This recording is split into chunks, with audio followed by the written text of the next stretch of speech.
in just a second. Oh, yeah, there I am live. Good afternoon, good evening, good morning, wherever you may be in this blueberry of a world we are in. Howdy, howdy, howdy. What's going on, folks? How you guys doing? I hope you had a blessed Wednesday. I have had a blessed Wednesday, and I woke up and felt fabulous, other than having a little bit of a gut thing going on with I don't know, caught something. I don't know. I don't think it's anything major, but kept me going there.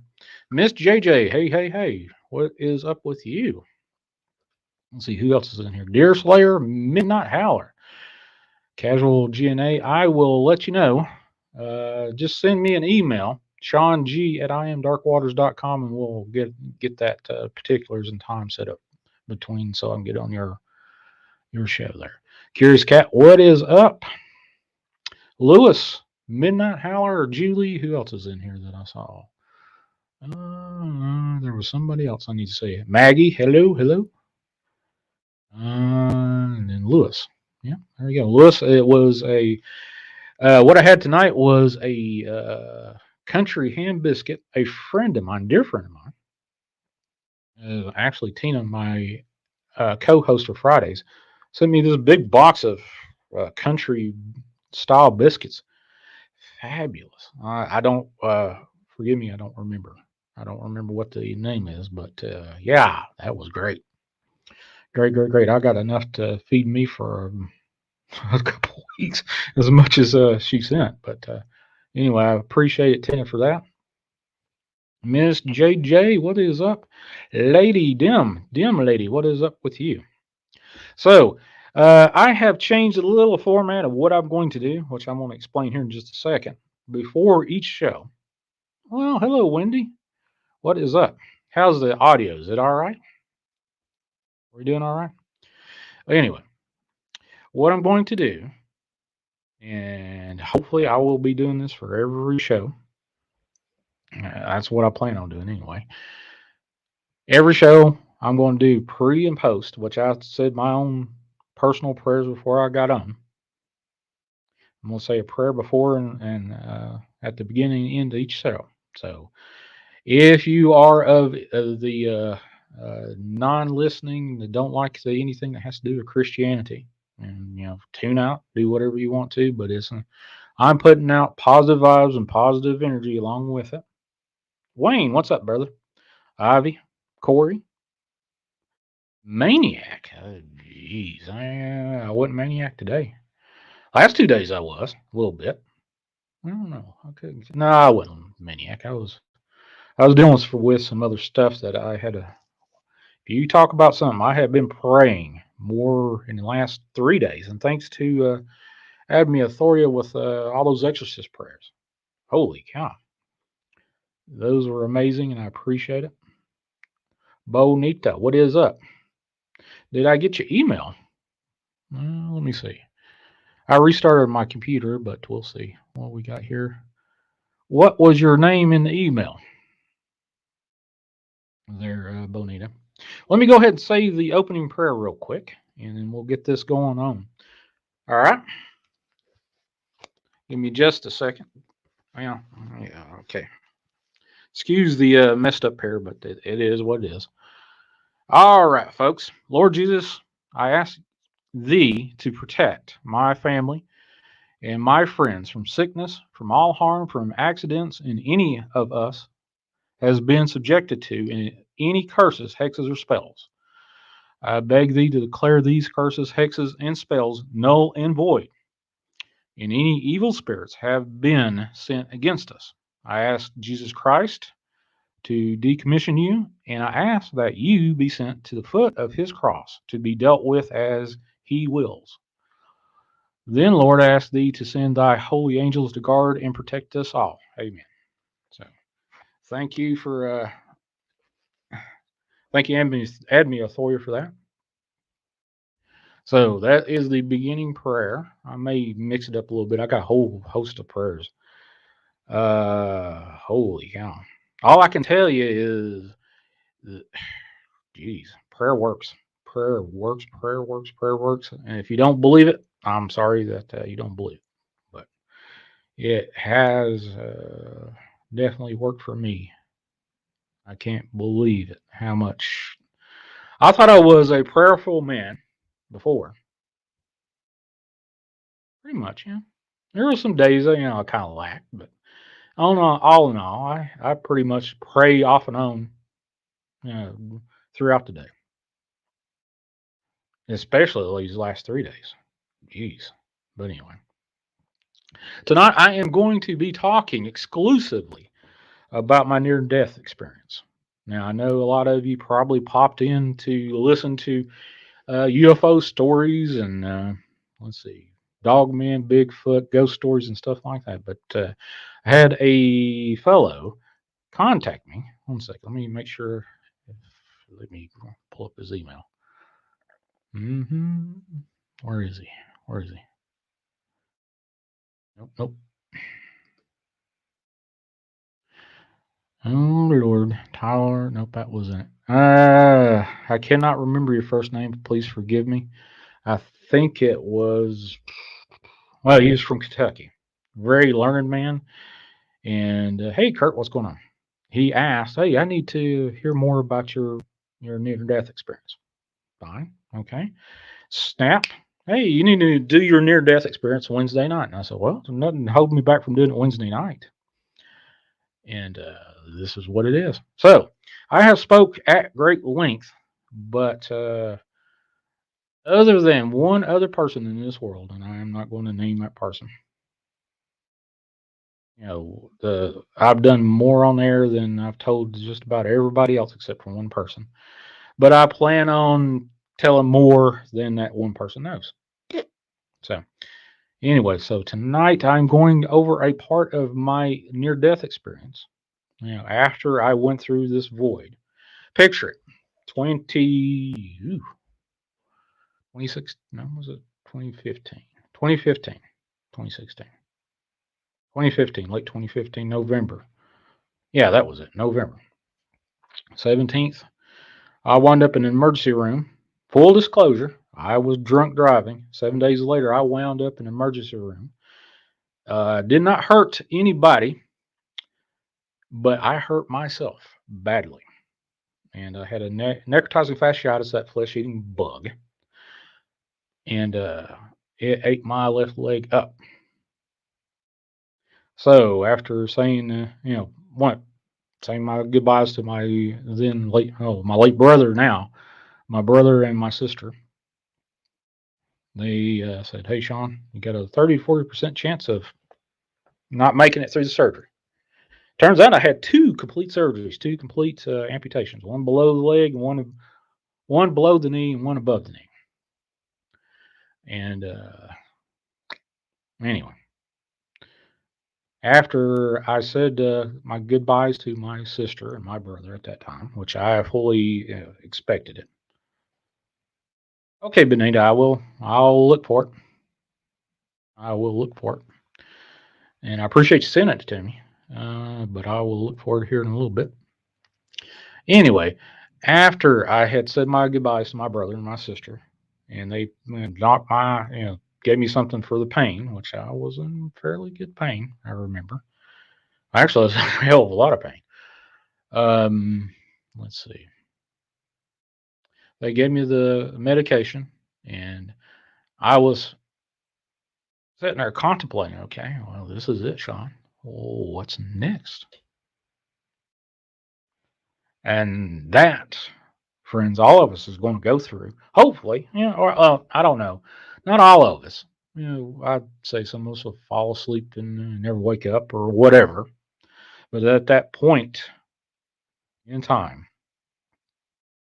I knew in my heart of hearts I was going to pass. So, I said a little prayer and said, forgive me. God, forgive me. Then I went into this void and drifted forever and a day. No sensation, no light, no heat, no cool, no nothing. Yelled out, with no echoes. Could feel myself yelling, but I couldn't hear myself yelling. So, anyway, long story short, I what felt like an eternity to me was in this void. Now, before before the this event, I always slept with some sort of light on in my house. You know, I experienced ghosts and stuff all my life, just about it. Hey, Big Cole, what's going on? Anyway, that void took away my fear of the dark.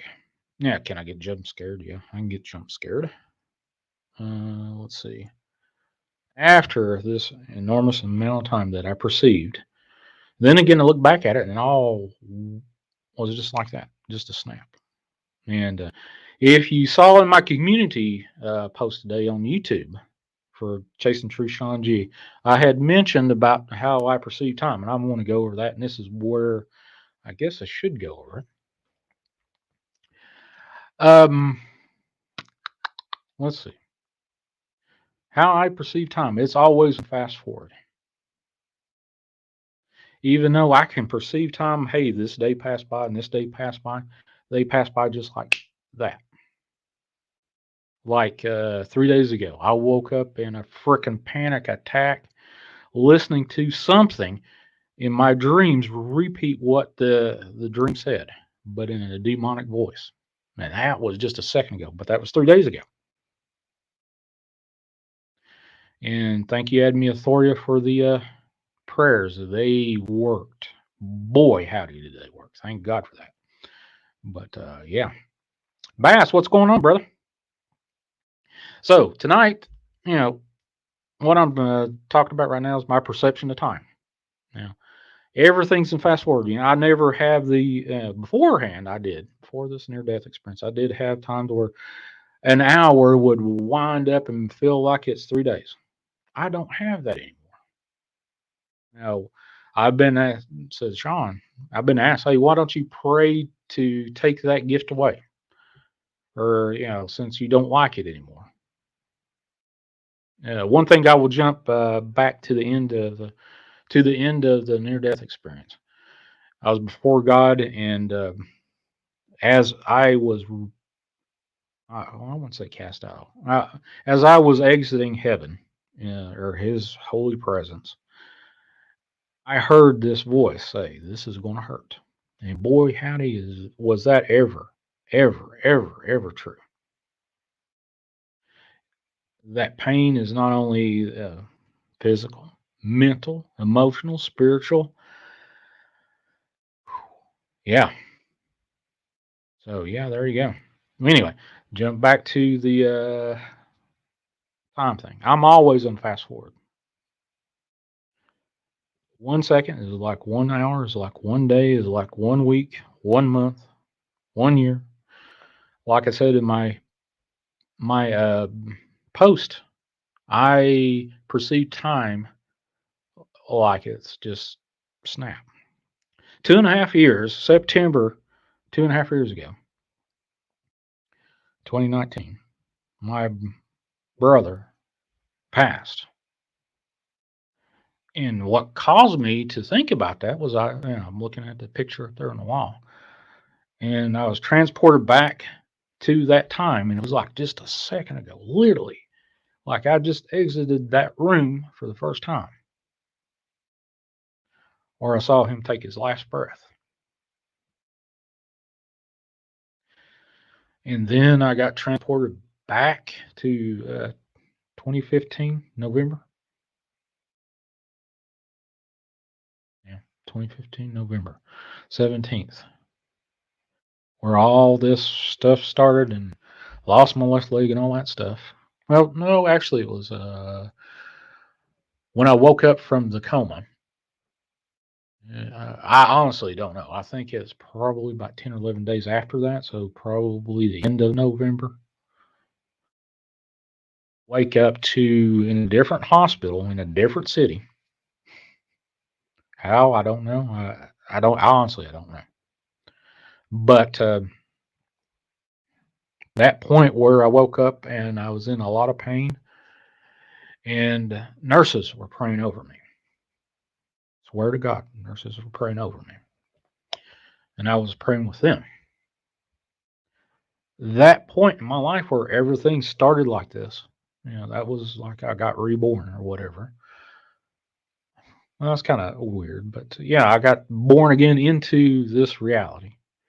And from that point forward, that moment, 6 years ago, shit, what was it? 6 years, 1 month, 2 months, 3, 4 months, give or take. Yeah, was just a second ago. I literally can feel myself still in that bed, like I just got out of that bed. But anyway, that being said, that's the way I perceive time. I've had a bunch of arguments with a lot of people.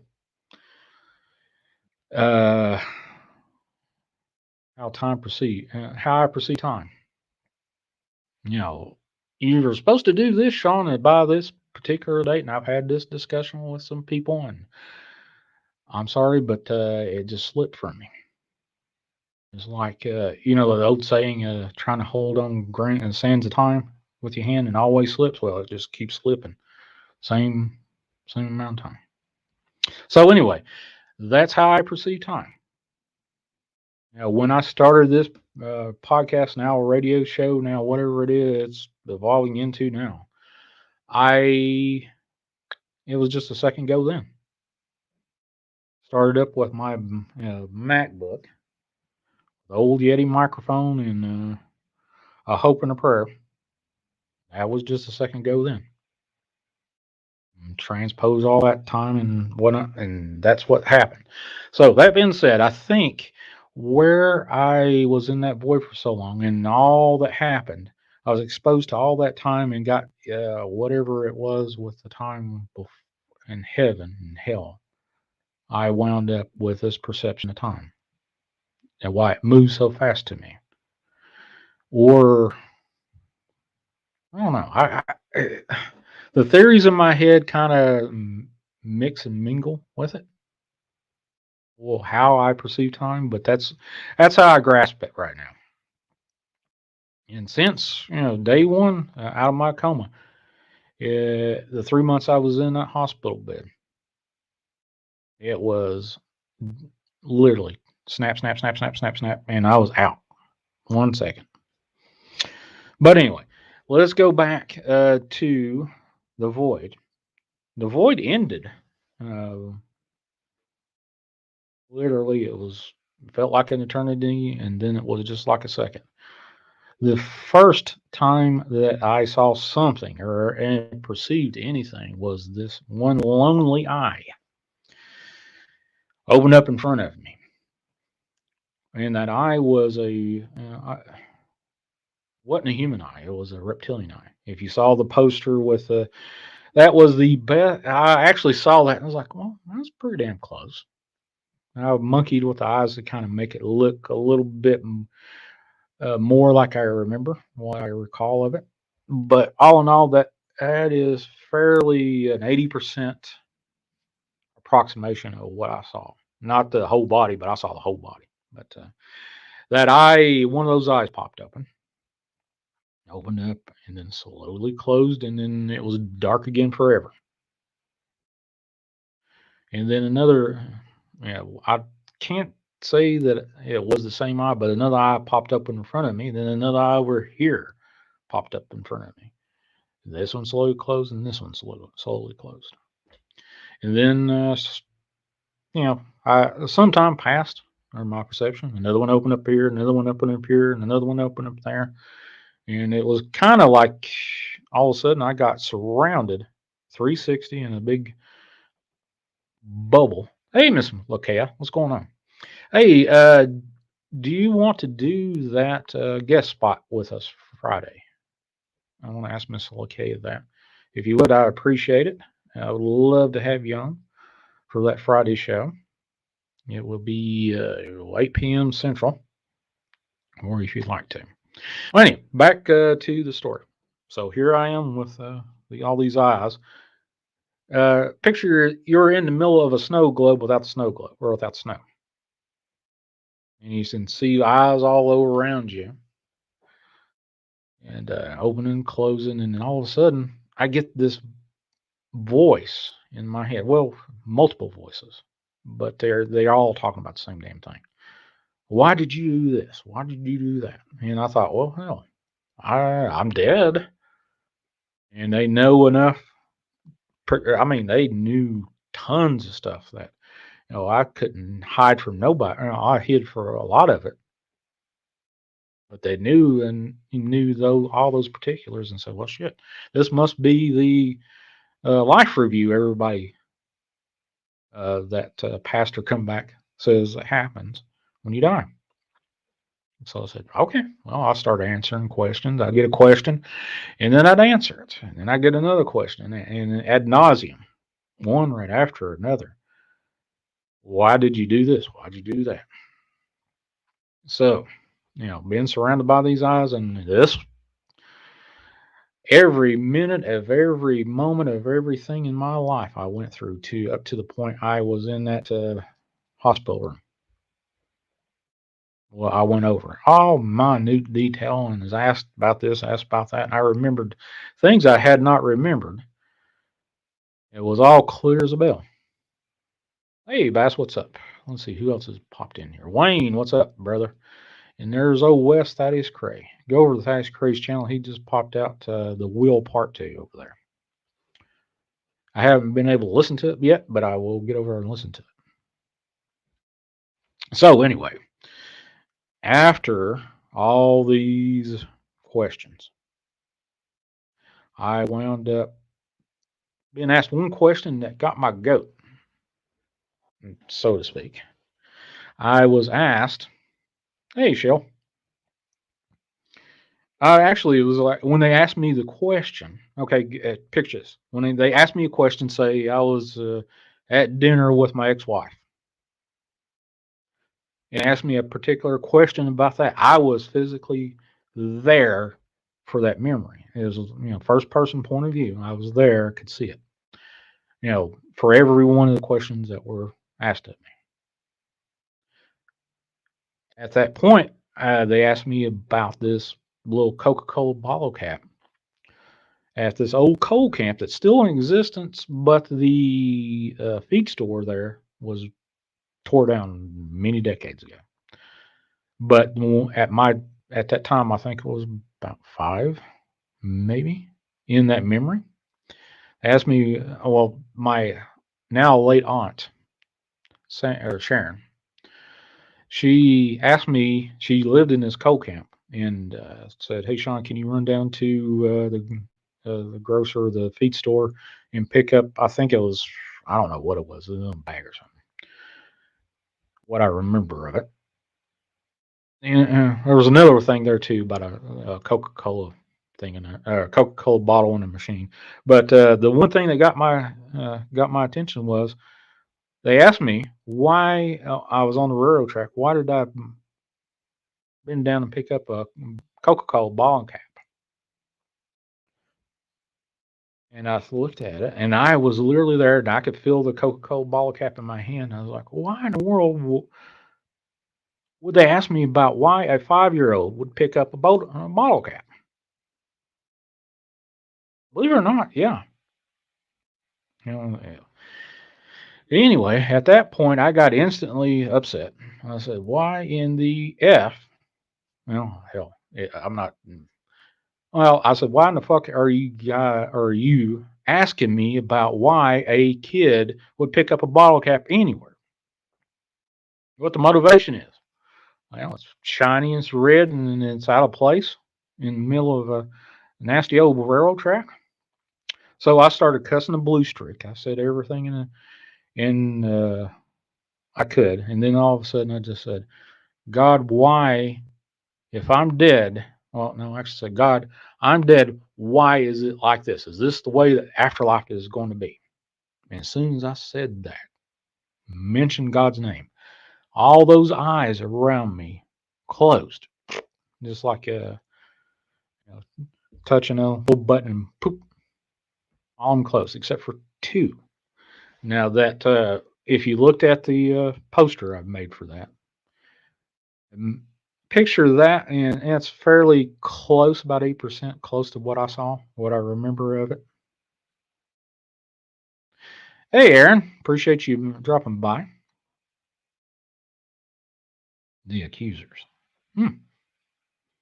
Anyway, uh, it was attached. Two eyes were attached to a body that was floating around me, asking me all these crazy, minute, in-depth questions. So I got, instantly whatever the anger or whatever it was that washed over me to, scare whatever away, or mentioning God's name literally just sent them away from me. And there was this, I don't know why. I probably have to ask God about that. This is something that is just coming to me. I don't know why I that thing was still in front of me. Well, anyways, this large lizard-like man thing with the reptilian eyes, standing there, looking in this big opal. It was oval opal.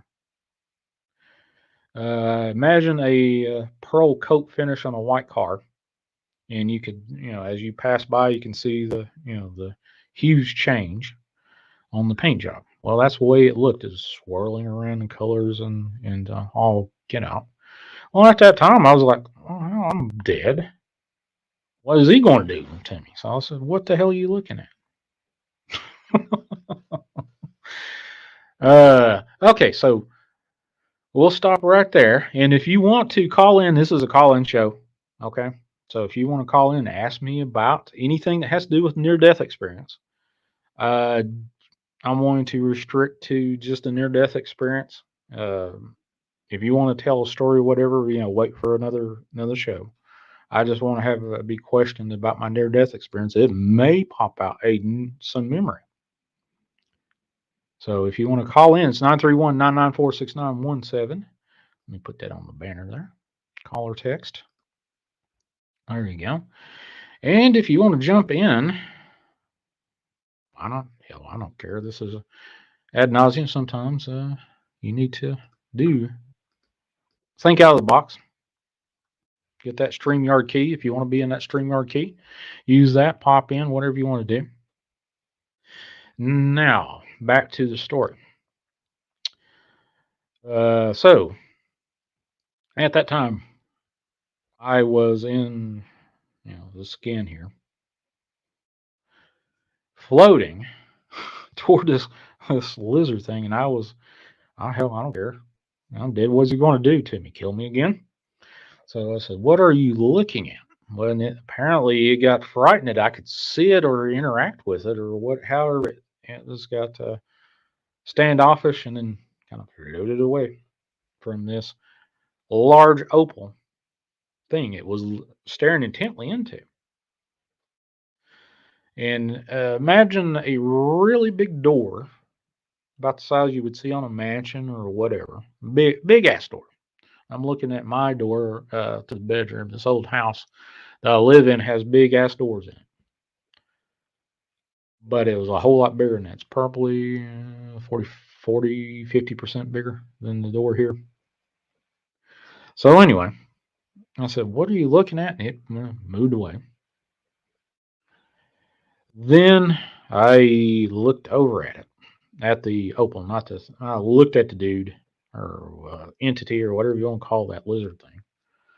Never said any words to me. Never heard it communicate from the point I said, "Oh God, why is the afterlife like this? I'm dead. Why is it like this?" I didn't hear any communication from anything at that point until after the opal, but we'll get that here in a minute. So here's a couple of things I'm going to try to bring to the light. I'm going to try to that I have never shared with anybody. Hey, Chaos, what's going on, brother?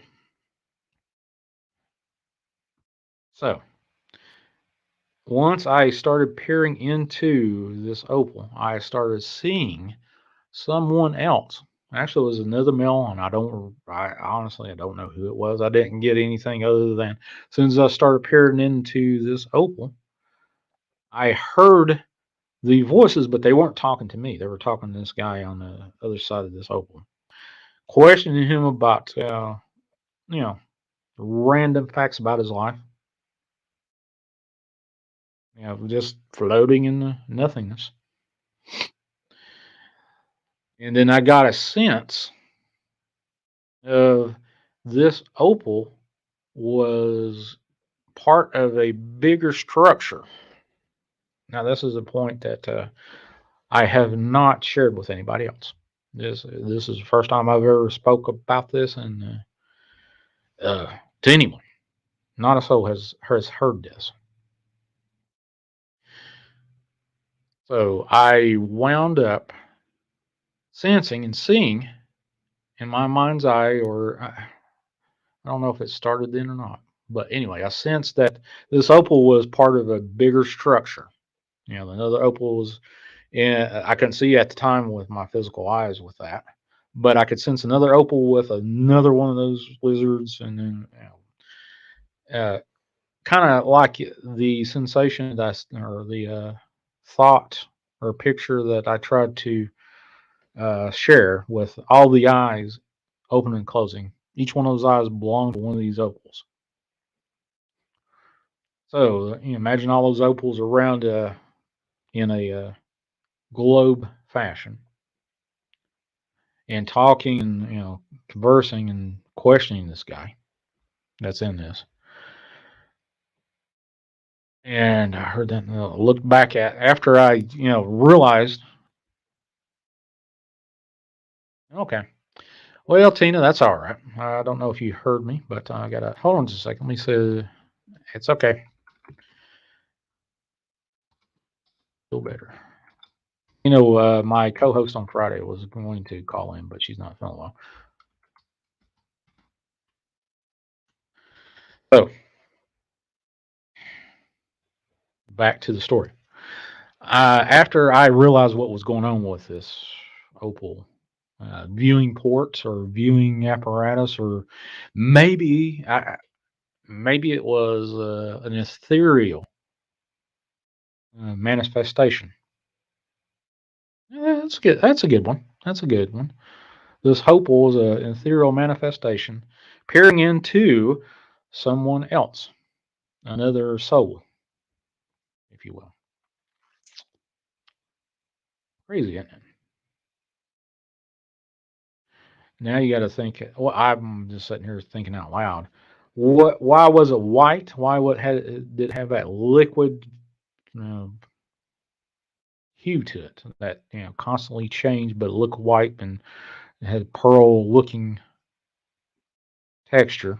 Or well, that's what it looked like. But you could see, feel everything that dude went through when I was standing in front of that guy, or in front of. Well, I guess you could say I was standing in front of that guy. I literally was. But using this, whatever this pearl was, I guess.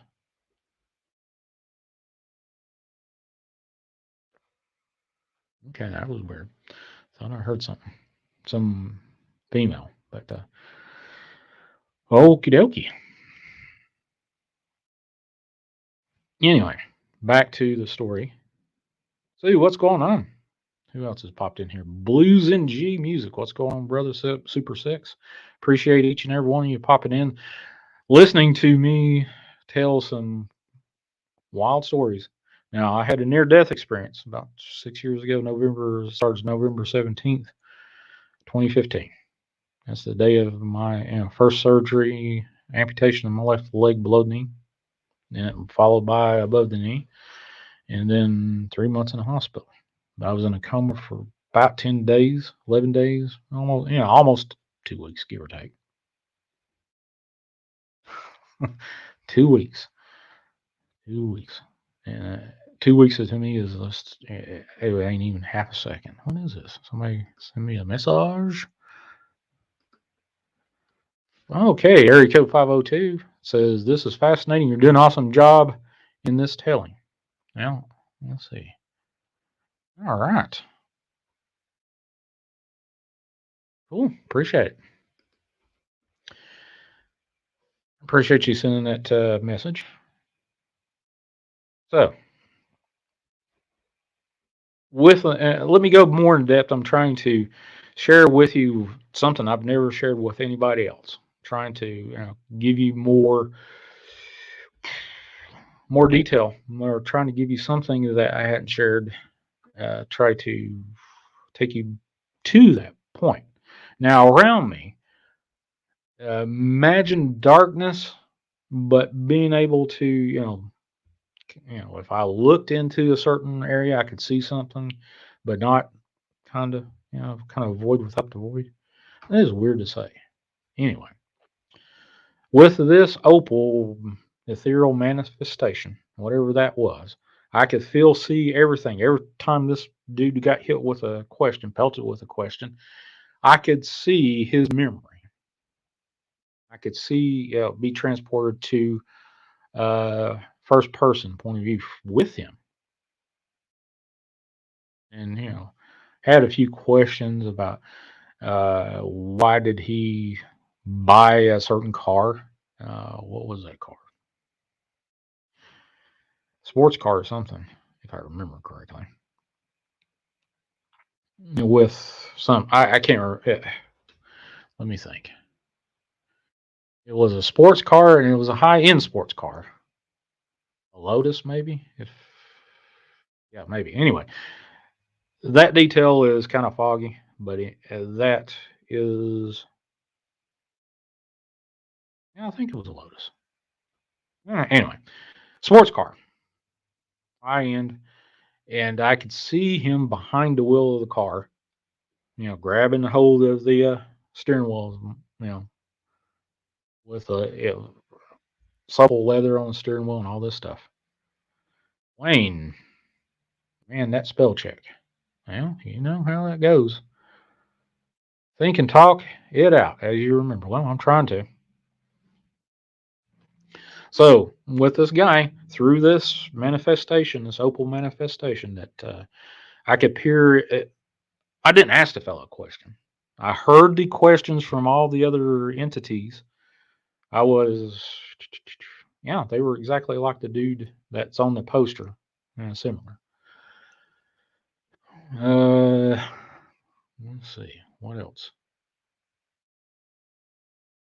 So once I got to the point where I realized what this thing was, so oh, that's wild. Why do you do this? So I flipped around and said, "Why are you doing this?" And the creature just went right back. And I thought, okay, well, apparently this guy's not going to help me. He's too scared of me for some reason.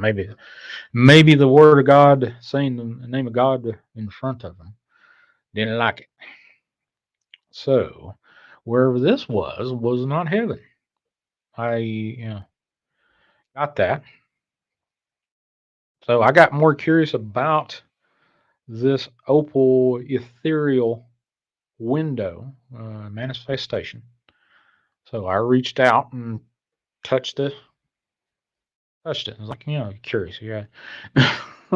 Like a little kid, you get reach out, touch it, put it in your mouth. When you're a little toddler, well, I didn't do that, but I reached out to touch it, curious, and it felt to me that was actually the first sensation I remember throughout this whole thing, other than not feeling heat or cold, realizing I wasn't feeling heat or cold. It felt like it was gooey, sort of like putting your hand or your fingers or whatever into a bucket of warm paint. And I was like, well, that's cool. And I could see my hand, and I could see maybe purgatory. Yee. I'm not exactly sure purgatory. Not exactly sure about that. Wherever this place was, I have not gotten that message back from God where it is. Every once in a while, God will mm, make me remember a big old piece of stuff that I don't recall. And this is something kind of felt that was there. Well, actually, I could feel the sensation right now of that stuff. But put my hand into it. warm, gooey house paint, the texture. I could see my hand inside the opal and it was glowing and stuff. So I started to reach, pull my hand out. Either I fell into or this opal thing just consumed me. You know, either or is a pretty fair. Uh, that's pretty fair to say that. And then at that point, if you recall, that was the first. When I put my hand into it, that's the first sensation that I got that I could say that was a physical sensation since I went into the coma. Sorry, I got a hair on my on my tongue there. So, in that opal, ethereal, whatever you want to call it, whatever I'm calling it, I hope I know that's pretty vague there. Let's see, what is this? Mitty says maybe our souls are captured in this web, and these reptilians, gatekeepers, aka gatekeepers, if our souls are worthy and we claim God Creator as our Savior, we get to leave. If not, we are reincarnated back to Earth. Well, that's a good theory. No, my work's not done. And I may get into a little bit of what's happened the last 2 days, why I asked for prayers and stuff like that, but I'll let you know. I may go over. I don't know. We'll see. Um, Back to the getting into whatever this thing consumed me. I was surrounded. Previously, I had no sensations whatsoever. Physical, no sound, uh, no heat, no cold, no pain, no nothing. Previously, I was in all kinds of pain. You can imagine having a gangrene leg that, as soon as my leg hit the emergency room stretcher, it went literally. That damn thing popped open like a pimple on steroids. Gary asked me, was I scared? No, actually, I wasn't scared.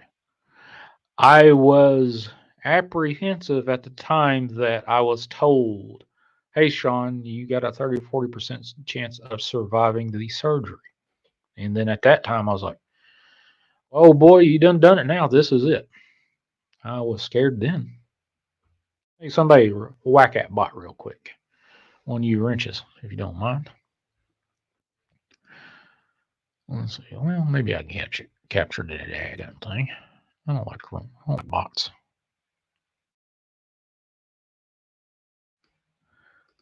Put him in timeout. Where is this? Crap. Get the URL. Okay, now I can get that timeout.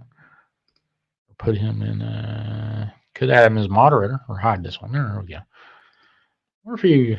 Anyway, I'm thinking out. Yeah, I got that bot. There you go. Chaos theory. There you go. Uh-oh.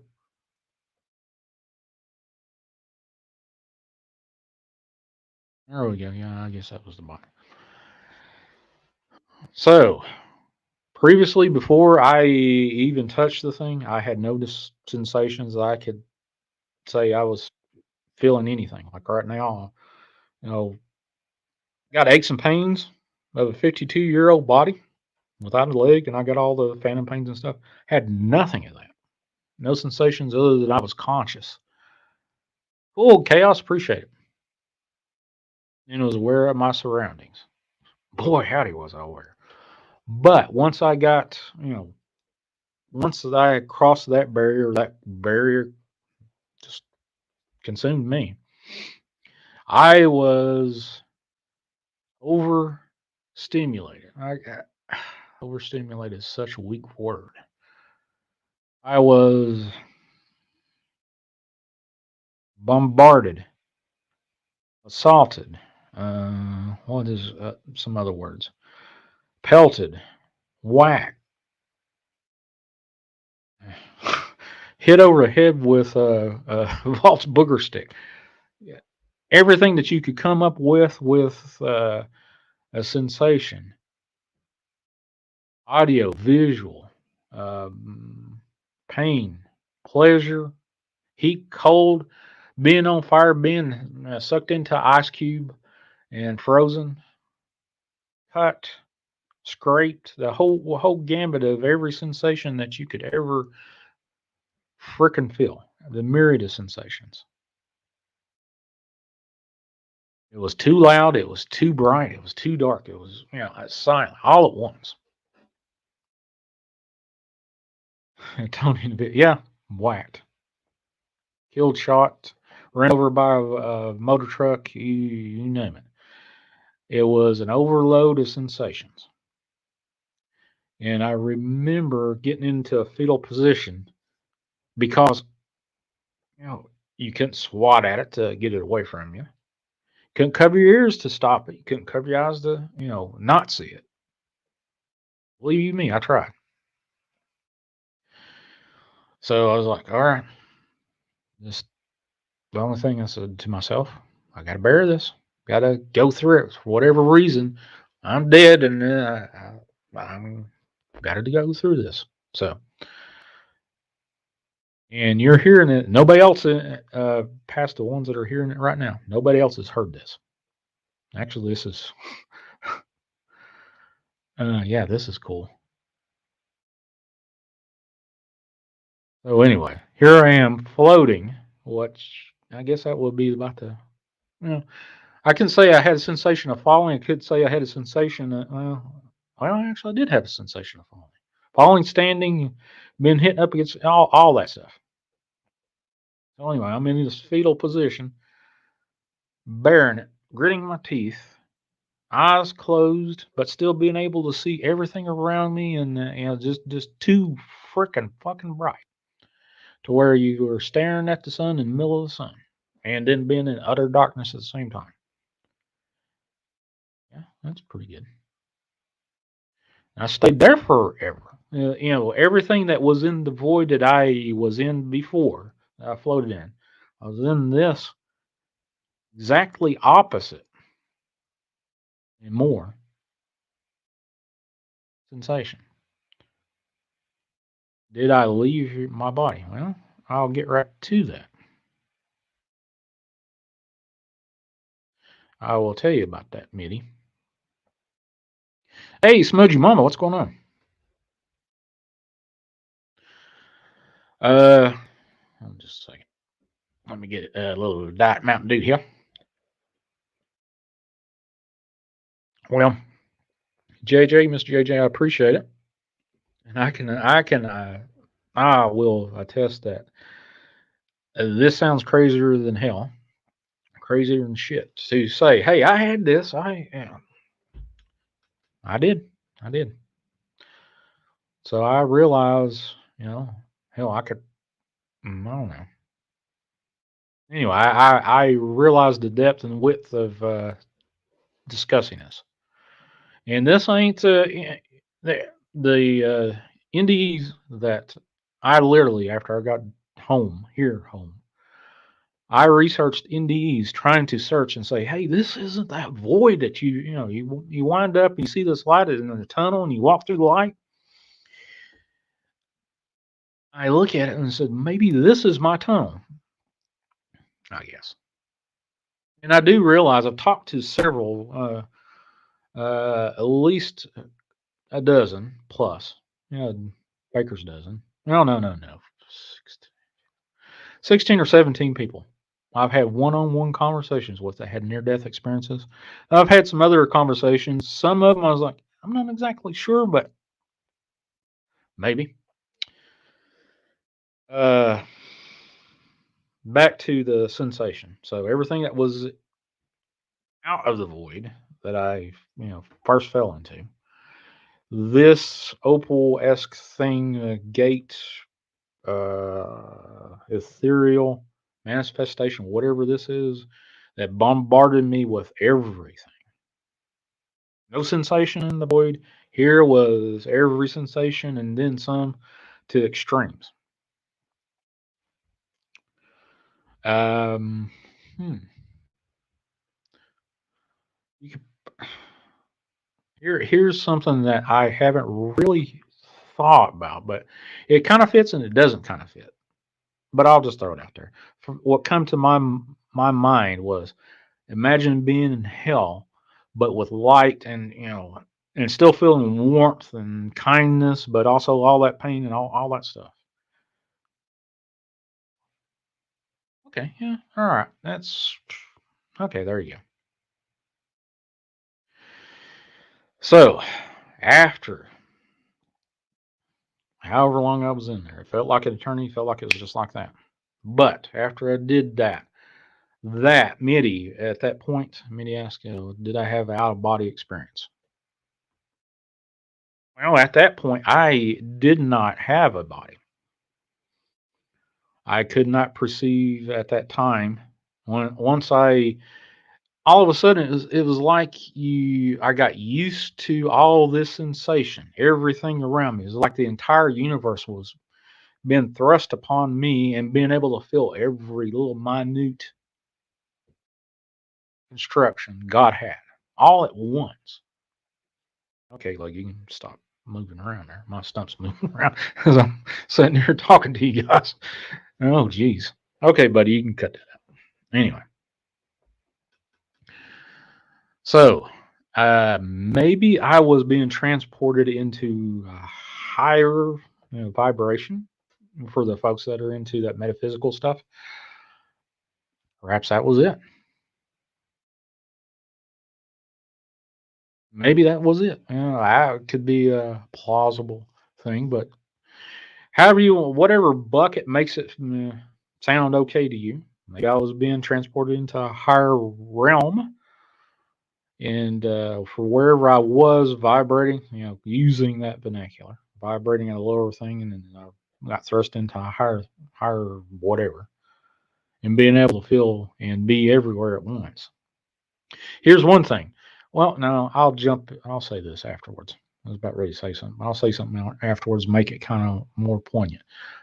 As I got used to whatever this sensation was, feeling everything. I mean, every molecule, every uh, bond between atoms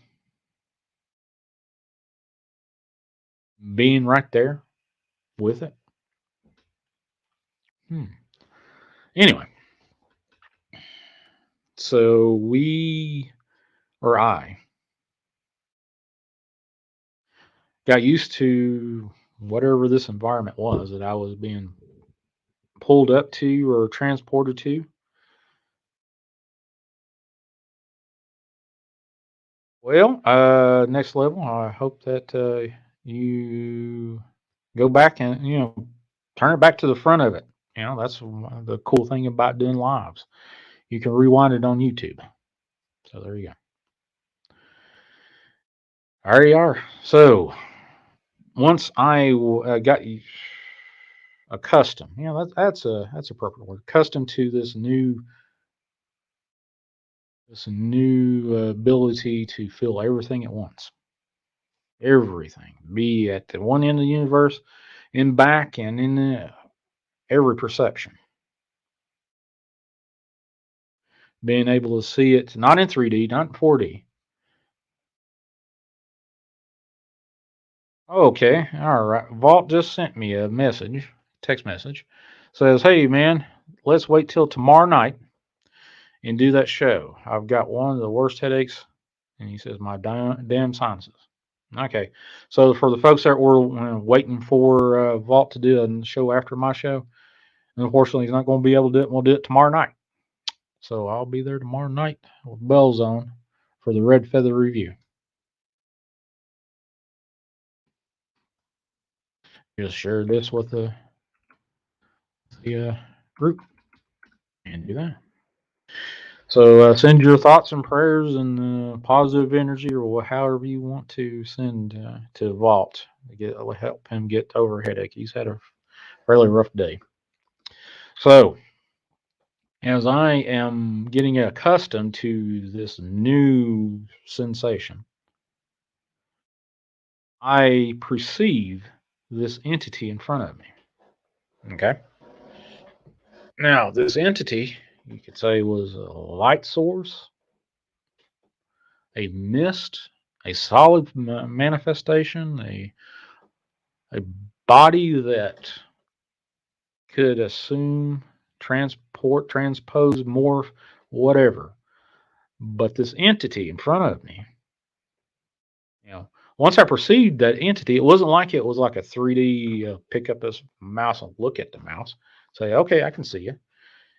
It was like being thrust inside of the mouse and being able to see outside, up, down, all around the mouse, but inside and looking out. And yeah, 3D, 4D, 5D, whatever you want to call it. It's kind of I've sat there and read about what the difference is between three, four, fifth, that dimensions. So however you want to make up with that.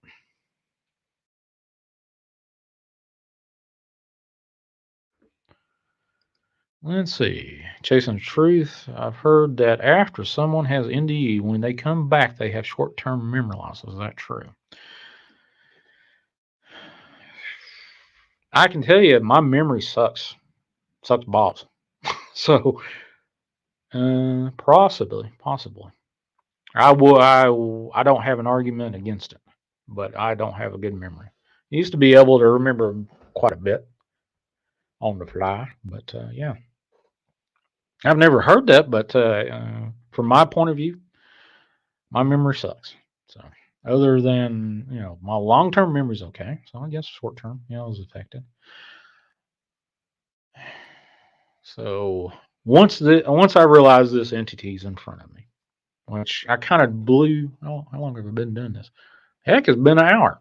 Okay, it's been an hour in a part of my near death experience that I gave you a whole bunch more stuff than I should have. Not should have, than I have in the past. Gave you a whole lot of stuff that I have never told a soul. So this is the first time a lot of this stuff is, not a lot of it. Key sections I've never said out loud to anybody. So anybody got any questions about what I just went over? Please ask them. Sometimes people ask me a question and I'm like, okay, well, I hadn't remembered that yet. So if you want to ask them. 931-994-6917 is the call, or you can text that number, or you can grab this invite into the StreamYard. Go ahead and do that. So, whatever you want to do. It may help get a little bit more out of this than I could possibly do on my little lonesome. I'm trying to knock some memories to the front and spit them out for you. But yeah, I welcome any kind of conversation or questions about this near death experience. So we've already went through an hour. Wow. Did you feel at home or on the other side? I would say, well, yeah, yeah, Dark. I would say that. I will tell you this. I cannot remember a day since I woke up that I have not wanted to be back there.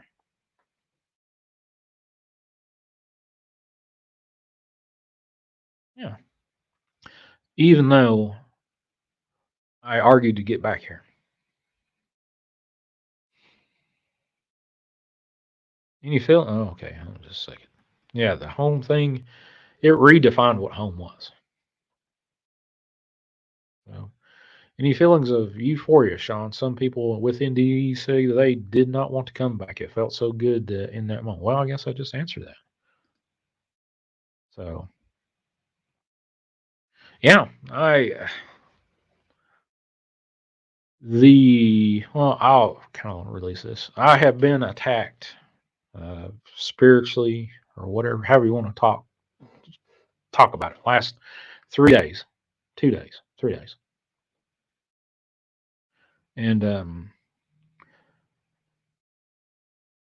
The one thing, okay. At the end of my NDE, God, as He released me from heaven and I came back here, said everything's, this is going to hurt. That was the exact words. This is going to hurt. The sensations, the emotional, the spiritual, the pain, whatever.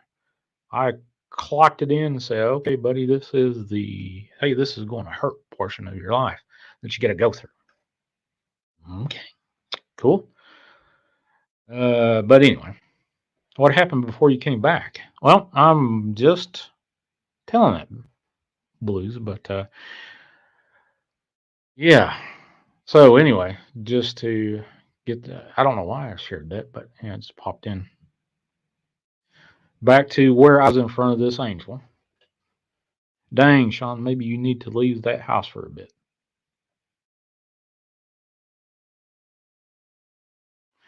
I don't think it was the house. Honestly, I don't think the house was it. But just safe to say, he was. I don't think the house is it, Mitty. So, uh, so being before this angel, I perceived as angel, and how if you want to ask anything about my near death experience, you don't have to ask about anything that I just said, or if you got a quick question and you're curious about what NDEs are, NDEs are, and you got a quick question about, hey, I want to know what this was for you. Yeah, ask whatever you think, and it comes out, pop it out. Uh, but yeah, there you go. Now, how I perceive, I already went through the perception of how I perceived everything. It was like being a first person, third person, being able to be inside them and all this other stuff, seeing everything around them 360 in a globe. Well, here's something. You remember the opal thing I just discussed? In my perception of, I was one part of this whole construct, ethereal construct of opals looking at this whole thing. That was my perception of being able to be at each one of those. Oh, I hadn't thought about that. That's cool. Here's something that I had not shared, and this is brand new to me, or not brand new to me. It's something I uh, had not remembered before. Is being able to see everything at all at once, inside out. But the perception was I was at each one of those little portholes or ethereal opals or whatever you want to, however I described them to you, however that makes sense to you. But being at each one of those all at once, being able to see, feel, taste, touch, sense, you name it, about this angel. Now, this angel, I couldn't tell you the name because the name of this angel, this consciousness, I it was like a being able to feel somebody you loved and cared for forever and day. Your loved one, your son, your mother, your dad, your uncle, your brother, your sister, whoever. Have you ever felt them to the point where they could walk into a room with your back to them? They walk in and you can feel them. Now, take that sensation and being able to feel that sensation a millionfold. That's what this angel's name was to me. Now, that being said, from this point forward, just to quit the whole having to explain to you, hey, you remember that angel that I said that I felt the presence and that's what his name, the name of this angel was. I will call or refer to this consciousness, this angel, as Bob, B-O-B. I know it's kind of um, a silly name, but it does make sense. And I've had contact with Bob since my near death experience. It's been a little bit, but I suspect I can. my life has changed so much in the last little bit. Things have started to change for me, and I thank God for it. But yeah. Anyway, I suspect I will be having all kinds of wild NDE dreams and stuff because my perceptions have changed in the last little bit, other than what has happened to me in the last few months. So, anyway, back to the near death experience. Here we go. Bob is in front of me. And Bob, when I talk, it wasn't like I would say, hey, and say syllables and whatever. Hey, Gene, what's going on, brother? Marky is in the house, thank you. And Wes, Darkwoods. Yeah, it was, I would say it was thought transference, but was well more than that. That would be dumbing down what that was. It wasn't exactly thought transference. It was way more than that. It was like, well, let's see, grabbing this pen, okay, and saying, "Hey, look at this. You know what this is?" Okay, it would be like, okay, here's the pen. You're the pen. You automatically go, okay, wow, I'm a pen. And you can see around it, inside of it, the whole thing. That was it. That was the when something, whatever the conversation was, however you want to, I'm trying to explain the conversational construct, I guess would be a good way to do it. The idea becomes solid. You become part of the idea. You saw the idea. You saw whatever the perception was from the inside out. The whole make model, the whole thing. So here's the kicker. This thing gave me. I'm here to help you remember. Not, hey, I'm on here and show you around. I'm here to help you remember.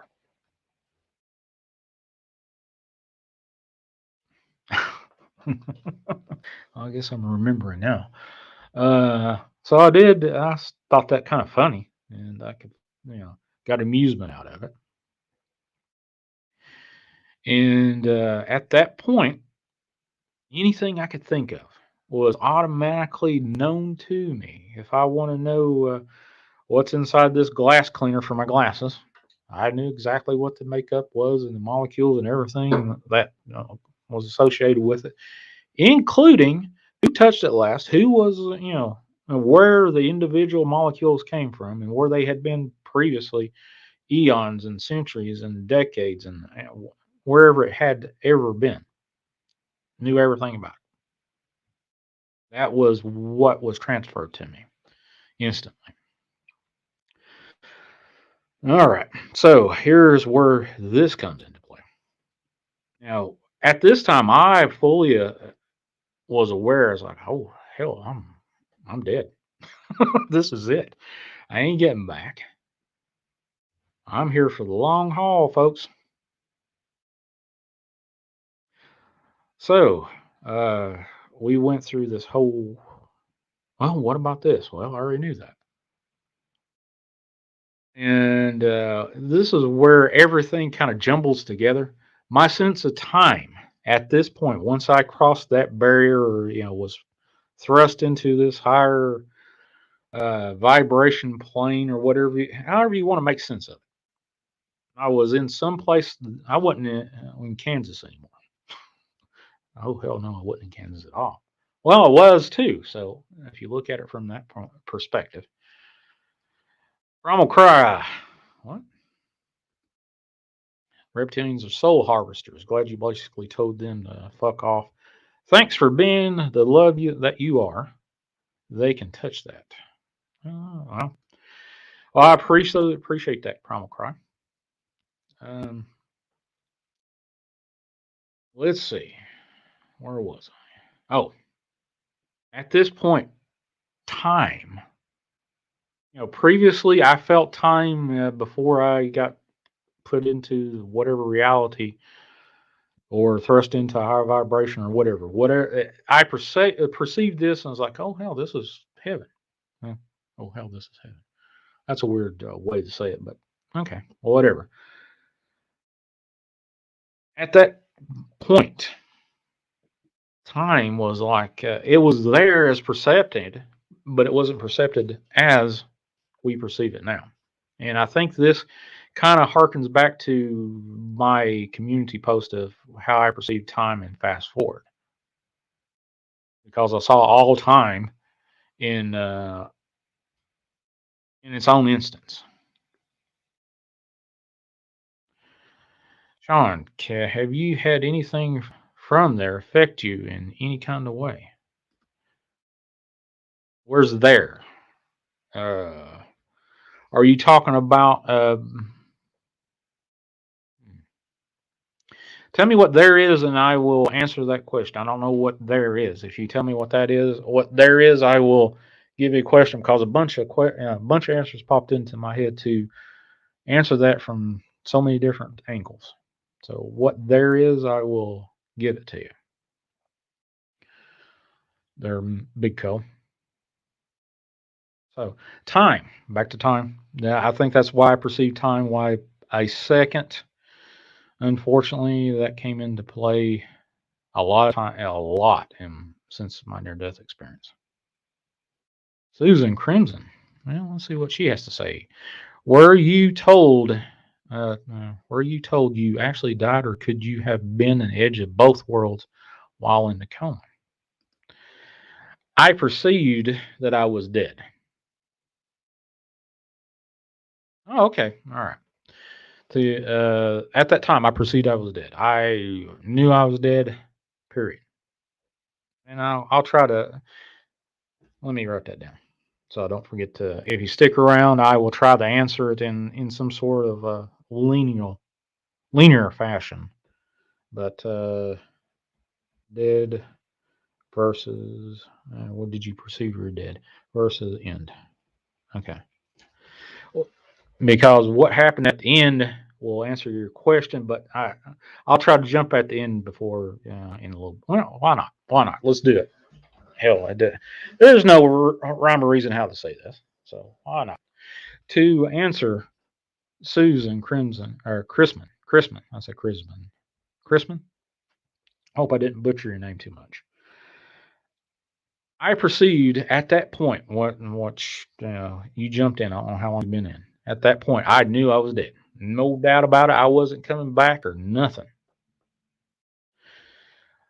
Uh, leap to the ending where I caught Chris Munn. Okay, all right. Well, I apologize. I didn't say it correctly.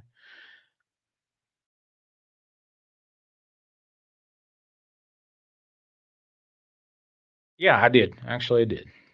I will answer fate. World. Let me answer Susan's. Uh, actually, that's actually pretty cool.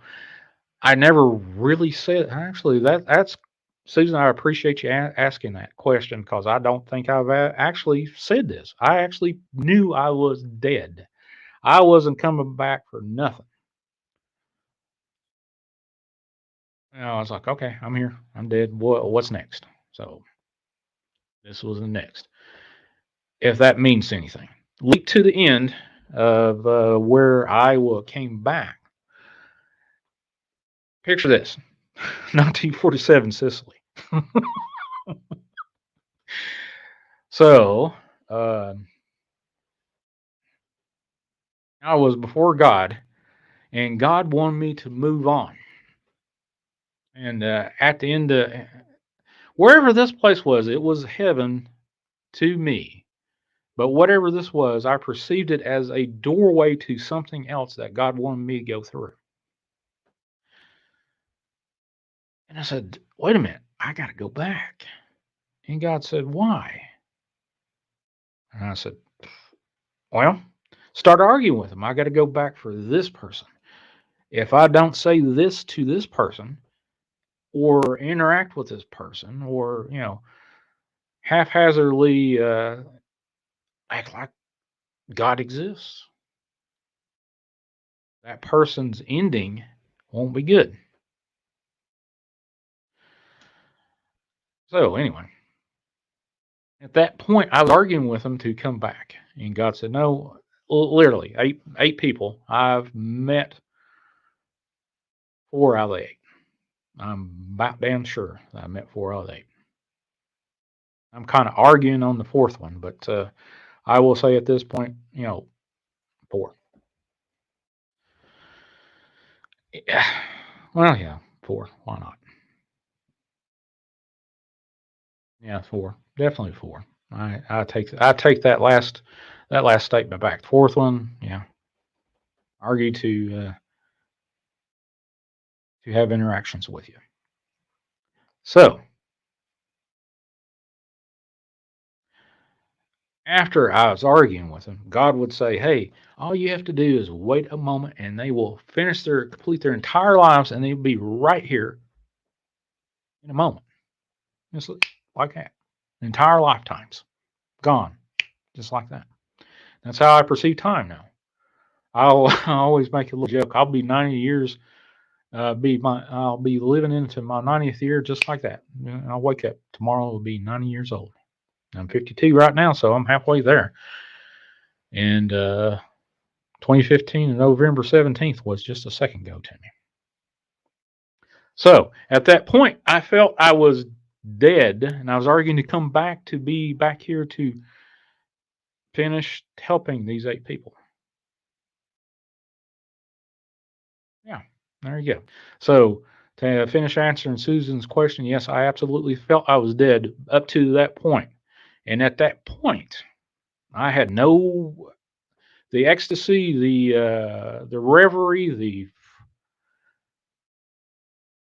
the sensation of home that I long for. Yeah, wish I was there now. But hold on just a second. There we go.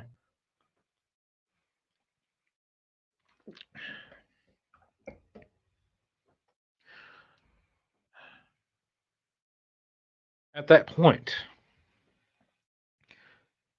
he I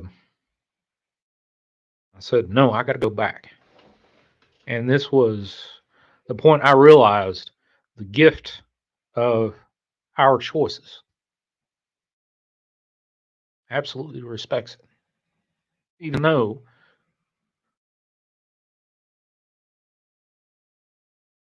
I was meant to go on.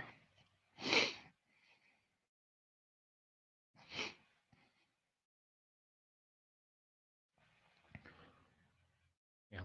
Anyway, at that point, I made the decision to come back.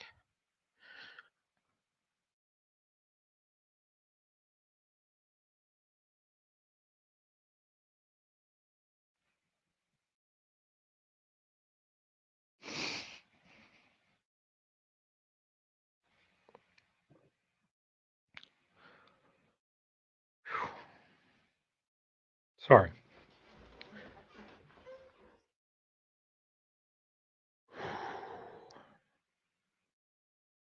Anyway, at that point, I made that decision. I heard God's voice.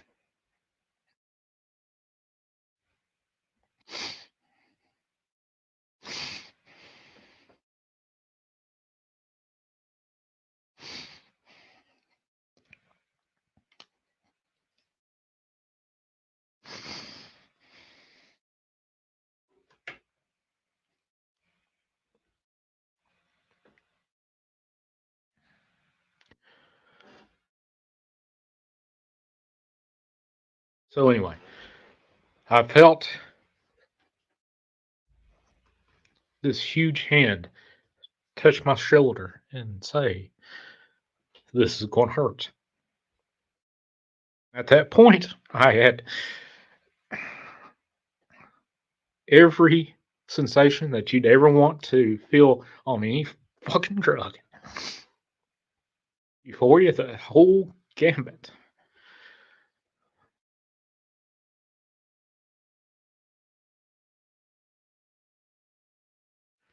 And then I fell. I could feel a sensation of falling. And the odd sensation was I got cold. I mean, freaking bone chilled cold and fell forever. But yeah, there you go. At that point, to finish answering Susan's question, as I try to compose myself a little bit,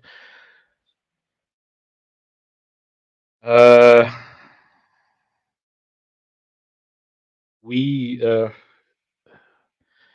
yeah, I was dead at that point until God said, okay, you made your decision.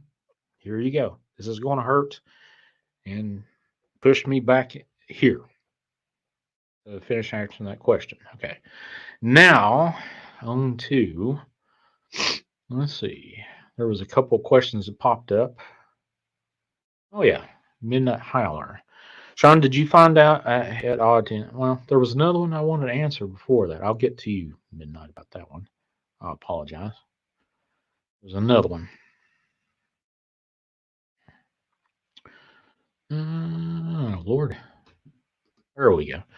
Dark Woods asked, in your perception of time, did you ever notice any fate to our world? Okay. All right. Perception of time. This goes back to perception of time. That's the weirdest thing. I keep going back there.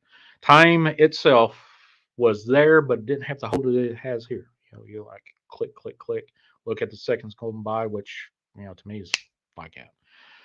I can't get that through some fucking heads that I've had a lot of arguments with. That time to me is a second, and I hate to. I'm sorry, I got a little frustrated at that, but I've had a lot of arguments with a few people that my time perception ain't like theirs. So 1 week, 2 months, 4 months, a year, like that. Hours are nothing to me. Literally, I just woke up in the bed this morning and I did all my things, and it's like snap. I'm sitting right here. But anyway, I answer the question: what did I perceive of this world? With the Bob.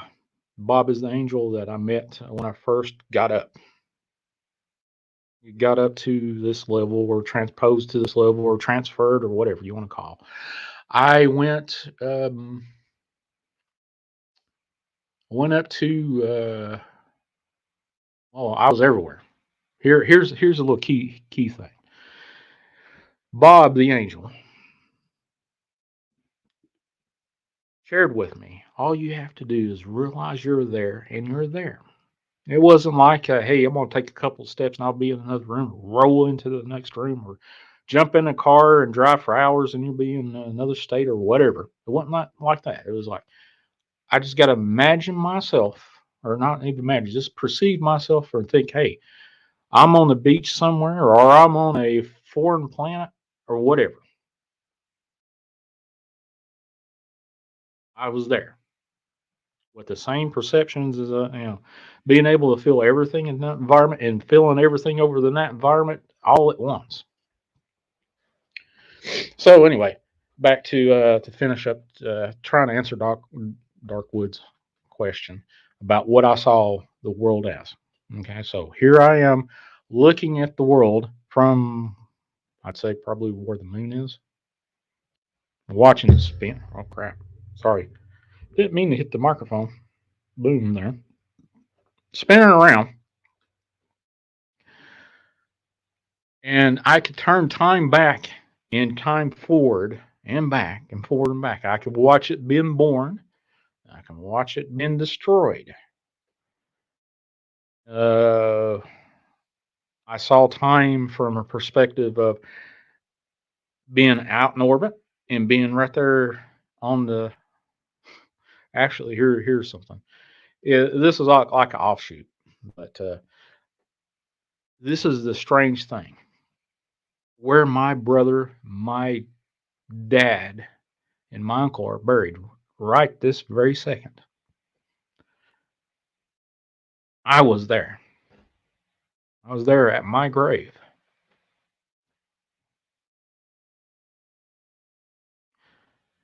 and I saw my brother being buried there. My dad was alive. My brother was alive at that time, but I saw all my family members being buried there that were alive. In this big ass graveyard. But anyway, then I saw people coming by and putting stones on top of my grave. Never really. I was like, well, I was curious, and then I realized that's hey, I'm here. Instead of leaving a rose or a piece of plastic or something that will be cast off, rotted or whatever, the stone will, here, I'm here and put my intent in this. I'm here to pay my respects or memory or whatever. Realize that's what that meant. So, anyway, then I saw the graveyard. It was well kept for many years and then growed up and then earthquakes, the whole shebang, and then it was destroyed and upheavaled and all that stuff. I saw the whole earth destroyed in fire. End all beat all. There we go. It was destroyed in fire and blew up, and but I could turn the time back and watch it go, unexplode and all that. If you look at it from that perspective, it's kind of cool. But there you go. All right, let's go back to another question. Who was all right? Here's Midnight Howler. Sean, did you find it odd that you ended up where you did and that you didn't see any loved ones come to help you cross over? Midnight Howler. Actually, I knew exactly where everybody I knew where everybody was. My grandfather, I knew where he was. He passed on. Let's see, 2009. Yeah, 2009 when he passed. I knew where he was. I knew where my other papa and my other grandmother were. I knew where everybody that was living was. It wasn't like hey, if people come up to me and said, "Hey, we're going to welcome you in."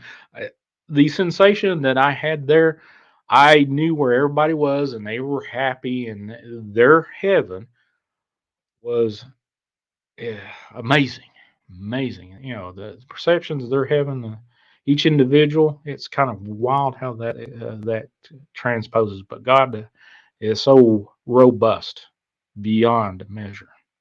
But there you go. But I honestly, to say that nobody met me, nope. I knew everything there, meaning every consciousness, everything.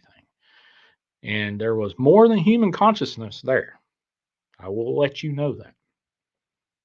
We'll go into that later if somebody asks. But let's go on to another question. Apocalypse. Sean, you died. Were you able to see any loved ones you wanted to say goodbye to? Well, here's something. I don't know exactly what here's two answers I could probably give you real quick to kind of answer it. Hopefully, this will answer your question. Uh, I did, I knew where everybody was, and this kind of offshoots from the previous answer. I didn't remember this until well after my dad passed away. He passed away on the day that I was released out of 3 months in the hospital or in recovery for this amputated leg. Um, my sister and I were talking about something. God bless her. She has been a godsend. I wouldn't be here right now if it wasn't for her or my family. But she mentioned to me, I asked her a little bit about, hey, what happened while I was in there? And actually, I was asking about Dad. And she said he was there as much as he possibly could. And he had a series of strokes and series of heart attacks, and he wasn't really able to do much more than walk. And he stroked out his speech center a long time ago, and it was hard to have a conversation with him. He could understand what you were talking about, but he couldn't get the words out. So, anyway, I was asking him how he was and what he did while I was there. And once She said, "Yeah, we were in the waiting room waiting to hear the reports back while you're on a ventilator after your first and second surgery, and I was transported instantly right there." So there you go. I knew where my loved ones were for sure. Let's see. Chandra, hey, what's going on? Let's see. Danny Cho, hey, Danny, what's going on with you, buddy? Let's see. Bonita, what come to pass when you were told this is going to hurt for you to come back?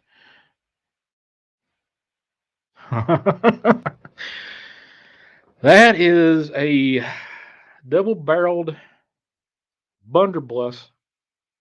Blunderbuss. Yeah, blunderbuss. Blunderbuss. Oh, however you want to say. That is a double-barrel loaded shotgun question of an answer. Everything that I have ever went through, that this ain't all peaches and cream. You know, every day, physical pain every day. A transpose. Put on top of that the mental anguish of living daily, and the things that you would imagine that you could go through, and going through my brother's death, my dad's death, watching my mother slowly deteriorate as we speak. Holy cow! What else? My sister just got through the Colt 45, which thank God. Um,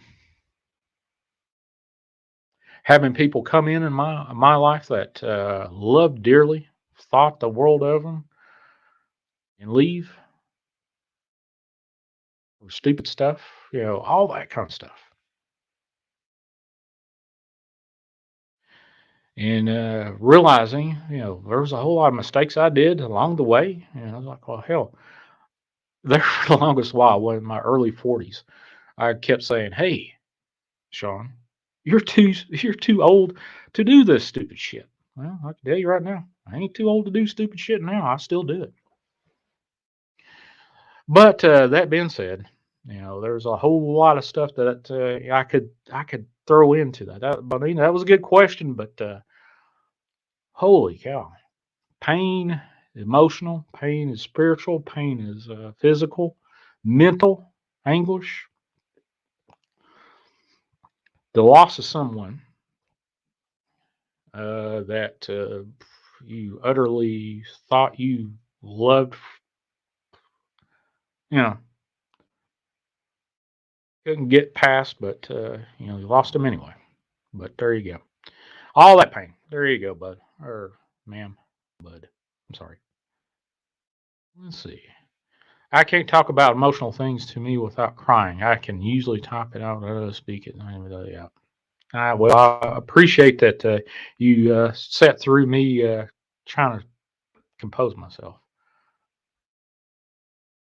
You are one of kind. This is one of kind experience. Well, yeah, I guess so. But I can honestly tell you, we all will. I'll have another experience like this. You will have another experience.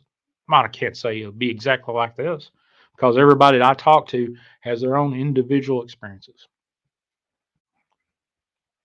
Let's see. Anybody else, Sean? Well, see, I appreciate that. And let's see. Could you tell us about some of the visual memories you had there? Uh, Visual memories. To say that I could say I can see a big 50-inch screen TV over there and another monitor for another computer over there, 3D, it was more robust, perceptional wise. To say I see something, sure, I saw everything. But to be able to perceive it from every angle, perspective, inside and out, feel it, be it, all at once, and just instantly pop. There it is. You say, hey, like biblical descriptions of heaven, streets of gold. Sure, absolutely. Depends on the person that's in there, their perception. This will probably, well, it's kind of hard to sit there and say, well, you're talking in generalities. No, I'm not.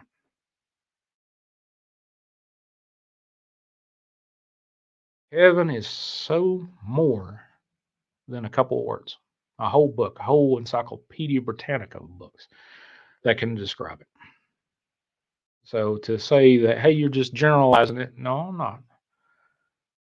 There's so much more there than say, hey, I saw my grandfather fishing in heaven, if you want to say that. I was there in the boat with him. I was part of the pole, saw the pole, felt the string on the end of the line. To say I saw something, sure, I guess if you want to dumb it down to that part, yeah. But I saw everything from one end of the universe, which I can honestly tell you what science says the universe is and how they describe it is sort of on the right path from my perception of what I recall of it. But yeah, I saw everything, worlds that you could probably even a Star Trek episode, if you could probably transpose it in a Star Trek episode, would make trillions of dollars.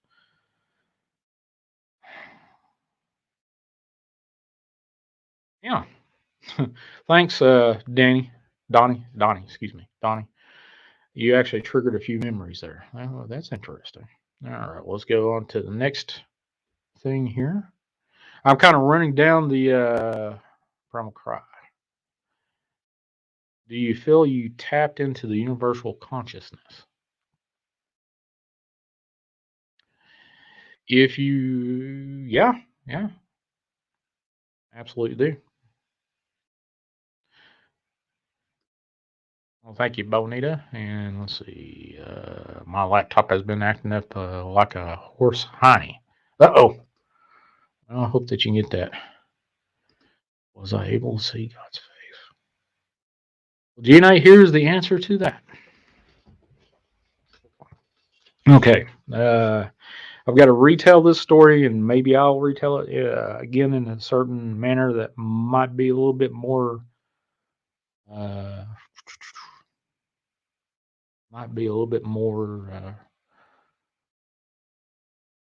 meat filled. Yeah, have a little bit more hearty substance to it. Yeah, there you go. Have more substance to it. Bob, the angel I was with. Um, Sorry, folks. If you're sitting there typing questions to me, I'm going down the questions list on the right side of the screen. I got the actual live chat on the left side of my screen. So I've got a questions list here on the other side, but I'm going down that questions list. GNA asks, "Did I see God's face?" I, you would. Short answer is absolutely yes, but you'd be surprised what it is. Well, maybe not. I don't know. Some people would be surprised what it is. So anyway, Bob was helping me to remember. If you recall when I first met Bob, early about an hour ago in the storyline, Bob took me to hell. Bob took me everywhere. He just, well, it wasn't took me. It was there present with wherever I thought I was going to go. Perceptual, anything I remembered or wanted to see, I was instantly there. If I wanted to be in the living room on the other side of the earth, uh, waking up to the sunrise right now, sure could. Just think about it. Boom, there. So, God's face. Bob tried to help me remember something, and we wound up on this beach. Yeah, beach. Yeah, I would say it was a beach. And this beach was beautiful. The sky was amazing. The water was,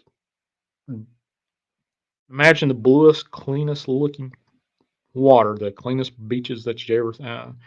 Uh, Probably Panama City Beach, the white sands on steroids. Yeah, that'd be cool. Yeah, whiter and white. And Bob was trying to help me remember and kind of. I can't tell you when this happened. My perception of time, everything happened at once, or happened individually, or just all of it squished together and it all occurred at once. I don't know. It's up to it, up to a bunch of stuff. But here we go to answer that question. Uh, the angel asked me to pick up a rock, and at this time I was a corporeal entity. I had no perceptual, uh, visual acuity to kind of borrow the. Did I visually see my body? No, felt it, but I didn't see it at that time when he asked me to pick up a rock off the beach. Picked it up and I could perceive my hand. I could see the rock, and he's like, "Okay, where has that rock been?" Okay, and I looked over and I could see where each individual molecule of that rock had ever been and will be. And it was like a cycle of life. And said, okay. Uh, this part here is where I usually just lose it. So if I do lose it again, I'm sorry. This is where the angel said, okay, turn the rock over. At that time, I realized everything is connected. Everything is connected. It's like imagine being in the middle of a uh, big, immense, robust, thicker than thieves web, and everything is connected, just like that. And then I realized where God was. God's everywhere. And then I realized the entity with me was so tied with God. It was just an extension of God with me. Not an extension. God was with me. God was there, always present, ever present. To say I saw God's face, to say, hey, was it a man standing over there that I could say, hey, that's God? Sure. Or a woman, or however you want to perceive God. I think God, saying it's a he or she, is kind of, I just, I can see from, writing about and saying, giving a female or male, or whatever, however you want to perceive that portion, I'm cool with it. I think giving assigning a sex to God is like I just can't say it. God's God. So the perception, visual perception, yeah, I could say well, I could, yeah, I could say I saw it. To describe, I probably could draw maybe a little bit of it, but we'll see. Anyway, yeah, so I could see that. That's a long ass answer to such a short question. Let's see. What else we got here? Cryptids Canada. Sean, do you have a desire to change people's religious beliefs, or do you perceive that aspect? Nope. I honestly, I don't care what your religious vernacular is. I don't care how you perceive how the world's put together. If you're an atheist and you don't believe in God, I might want to say, hey, you might want to rethink that. But beyond that, whatever your religion is, here's the answer that I could probably transpose on that. The I had one exchange with God that I had. Once I realized after this point where I picked up that rock and found out who, where, and what God was, I started asking God directly, "What is this?" And I actually asked God about why all these religions, why Christianity, why Baptist, Pentecostal, Catholics, Roman Catholics, Jewish religions, all the delineations of Judaism, every religion on earth that you could possibly come up with. I said, why all these different religions? And this is so poignant. He said that every religion is man's attempt to communicate with him or her or however you want it. I just picked that out just because I grew up in a Christian environment, and but communicate with God,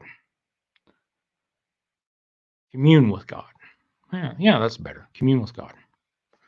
So I see where, if you're into witchcraft and you practice witchcraft, I can see that. I can see being of a Jewish religion, Jewish faith, Christian faith. I can see all that, even in satanic faith, if you could call that a faith. Well, anyway, uh, I'm trying to say it from a point of view that was given to me, but yeah. No, I do not. I honestly, I may pray in a Christian manner, but as I'm praying, I am talking to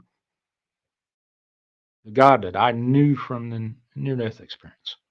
So, if you want to know that one, you know, I walk and talk like a Christian, but not exactly like a Christian. I'm not a red letter Bible thumping Christian for no amount of money, but praying does help, does work absolutely. So. That's my spin on it. Did you get any perspective or idea of the dark side when you were there? Yep, sure did. Dark side. I got transported or visited hell, and the angel came to me or with me. Then came to me. He was always present. To make a long story short, with hell, uh, I perceived hell as a multi-layered, multi-leveled, global kind of the bodies, the spirits, I guess, the entities, the consciousnesses there look like uh, look like pillars of salt that you get from the Bible, stories from the Bible, swaying in a wind, but motion. They weren't motionless; they were kind of swaying in the wind, like going back and forth and up and down. But they weren't really moving around. They weren't interacting with anybody. They were totally fixated on whatever their particular form of hell was. Was Did I feel hell from their perspective? Yes. From my perspective of uh, being a tourist there, I honestly, after I actually the angel asked me to go over there and touch one of those, you know, you know, be a part of what their hell is. Touch three, talked about two. One I will never ever talk about. It's too much. I honestly couldn't. Other than it was too much, that's about as much as I can possibly give you. Uh, so after I finished touching or communing or whatever, having this conversation or sharing their hell, this angel said, "Okay, what's the difference between you and them? Or these consciousnesses, souls, whatever you want to call them." This said, "It's never ending with them." And Bob sort of said, "They don't feel the presence of God. They may scream it out and say, 'God help me,' or whatever. God don't hear them. God is never present for them. But God's present there with me while I was there." So, there you go. I guess that's kind of a weird answer, but I hope that's sensory overload. Yeah, there was sensory overload there with D-Worm. Let's see. Everyone just got the hope that I didn't miss the show. Well, you didn't miss the show yet. I have heard that heaven is what you make it. Every person sees it differently. Yes, indeedy. Heaven is more than you could put in an Encyclopedia Britannica or every Encyclopedia Britannica volume that has ever been written on the face of this planet. So, were you able to ask questions? Yes, indeed, I did. I'm actually hope I've kind of said some of the questions I did ask. Donnie, did the experience alter your conceptions of ghosts? Did you gain an understanding of the nature of ghosts? Yes, I did. Absolutely. I know where they come from. I know where they need to be. I know where they feed from, uh, the energy, how they exist. So that's the reason why I'm not scared of them. I know where they come from. And demons and whatever negative entities or positive entities, however you want to explain, whatever it is. And you talk about reptilia as, or will you get cut off? I think I just talked about them, but okay. I don't really understand the question there. Uh, they say the brain stays alive at least 30 seconds after we pass, then completely shuts down. I believe, I believe up until the final moments we see what we believed throughout our life. Honestly, what I thought about heaven was not what I was in previously before this this near death experience. Before, what I thought about heaven was what as I grew up, I was taught, hey, heaven's got streets of gold, that time mansions beyond measure. Yeah, I can see that in a certain perspective, but it was way more than that. It was like, well, you go in and go, holy cow, this is a heck of a lot more than what I thought. So no, I disagree with that. But there you go. Thank you for asking that, Sandra. Wow, thank you for sharing this story. It's good to know you all loved ones because I have some loved ones I want to see again. If I have to go, look forward to. Yeah, actually, on my brother's last moments or last 2 days of his life, I spent with him. Tried to spend with him as much as possible. The day before he passed, we tried to have all our family and friends and stuff, or family come by and be with him. And he talked to me, briefly. He was in such pain and whatnot, but he kind of, he had comfort measures. Definitely, don't get us wrong.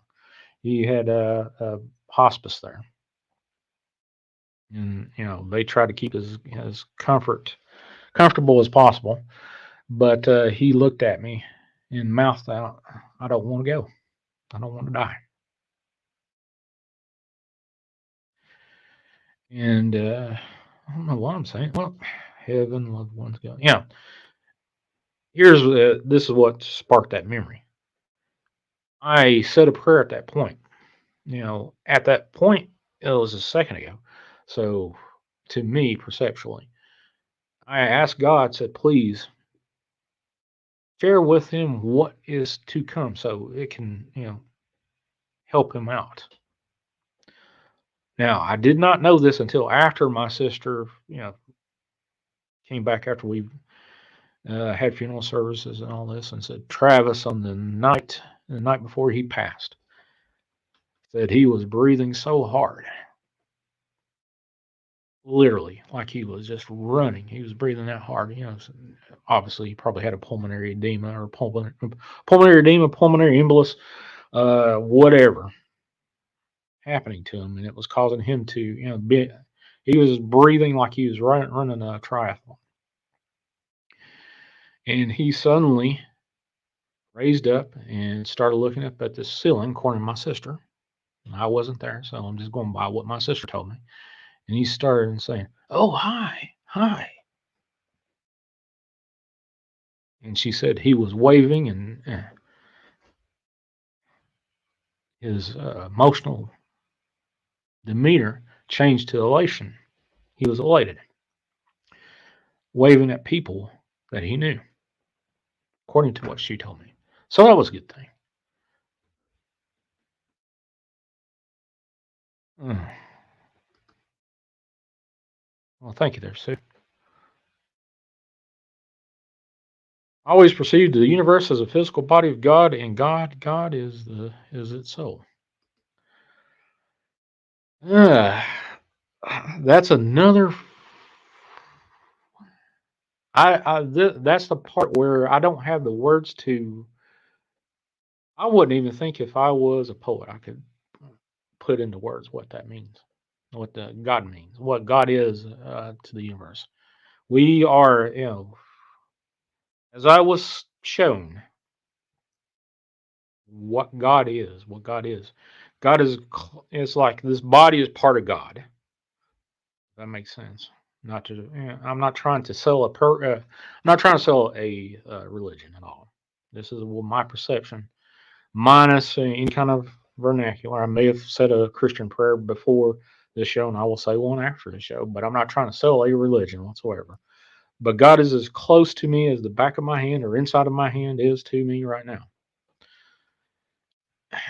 That's kind of weird. Donnie Cho says Satanism is a business structure. Okay. All right. That's cool. So, how do you tell people to avoid hell? Mm. To avoid hell, I would say have some morals about you and live by them. Share. Uh, be kind to one another. Help when you can. Say kind words to people. See somebody in a funky mood, say, "Hey, I see you," or just literally. When I was a regional sleep manager, my central office that I did all my business out of was on the second floor of this cancer treatment center, and outside of the walkway, there would have these people that were coming in, and you could see they were going through certain several different stages of cancer treatments. This is long before my brother was diagnosed with cancer, but this is while I was working. I would walk in past these folks day in and day out. I would see a bunch of them, and then every once in a while, I would see somebody that just standing there. Typically it would be smoking a cigarette and varying stages of hair loss. And if I saw somebody that was standing there just staring out into the void, I would say, "Hey, how you doing? You need anything?" Changed a few people's perception. Gave them a hey, and they started smiling. So yeah, there you go. That would be it. You know, be kind to somebody. Is God and the devil one and the same? Hmm. Yes and no. More no than yes. More yes than. I know that's kind of stupid as hell to say, and I apologize. But God allows the devil to exist. How's that? All right. It's taught to Christians that when you die, you either go to heaven or hell. You don't stay here on earth haunting as a ghost. Ghosts were just actually what you call a familiar. What do you think? Ghosts themselves are there spirits from that should be in heaven or hell or whatever? Sure, that are here by proxy of God. God allowed them to be here. That being said, that's how I perceived it. That when I was everywhere, I could see some ghosts. I have a problem with children ghosts because I don't recall ever seeing a child ghost or perceiving a child ghost while in a near death experience here on Earth. So, did you see yourself chasing the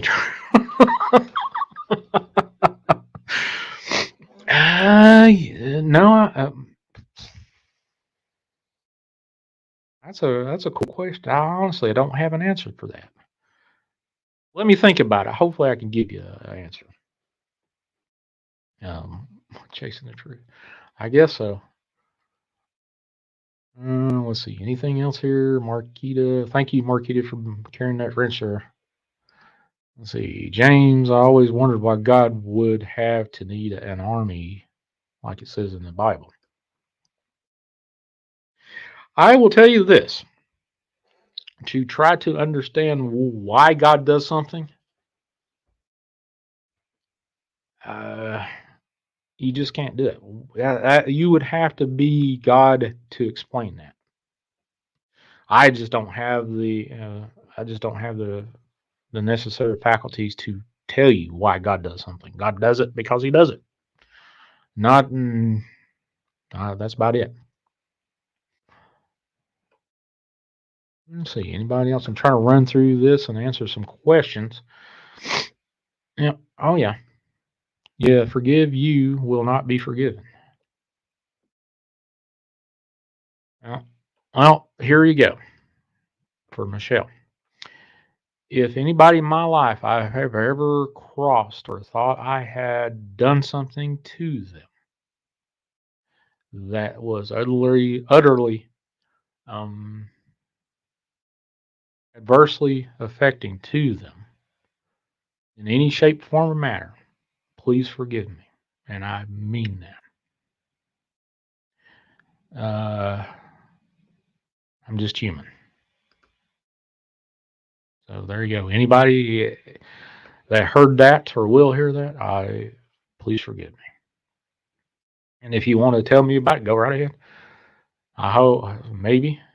I'm sure there's probably a few people out there that say, I heard you say that.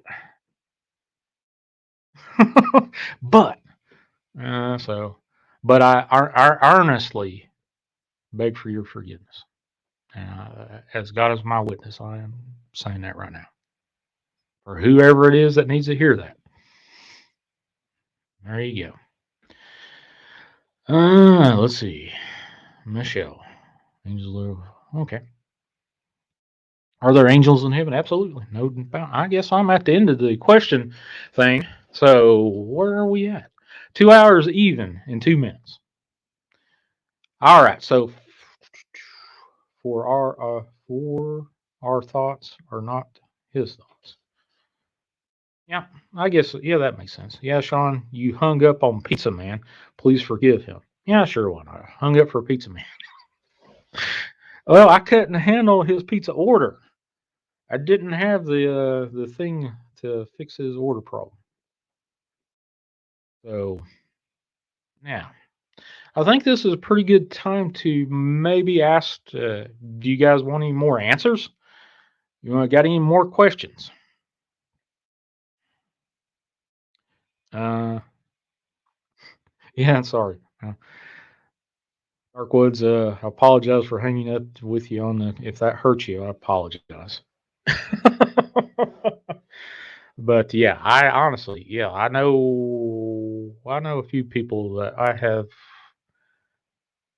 from their perspective, not done what they thought I should have. And yeah, I apologize and please forgive me.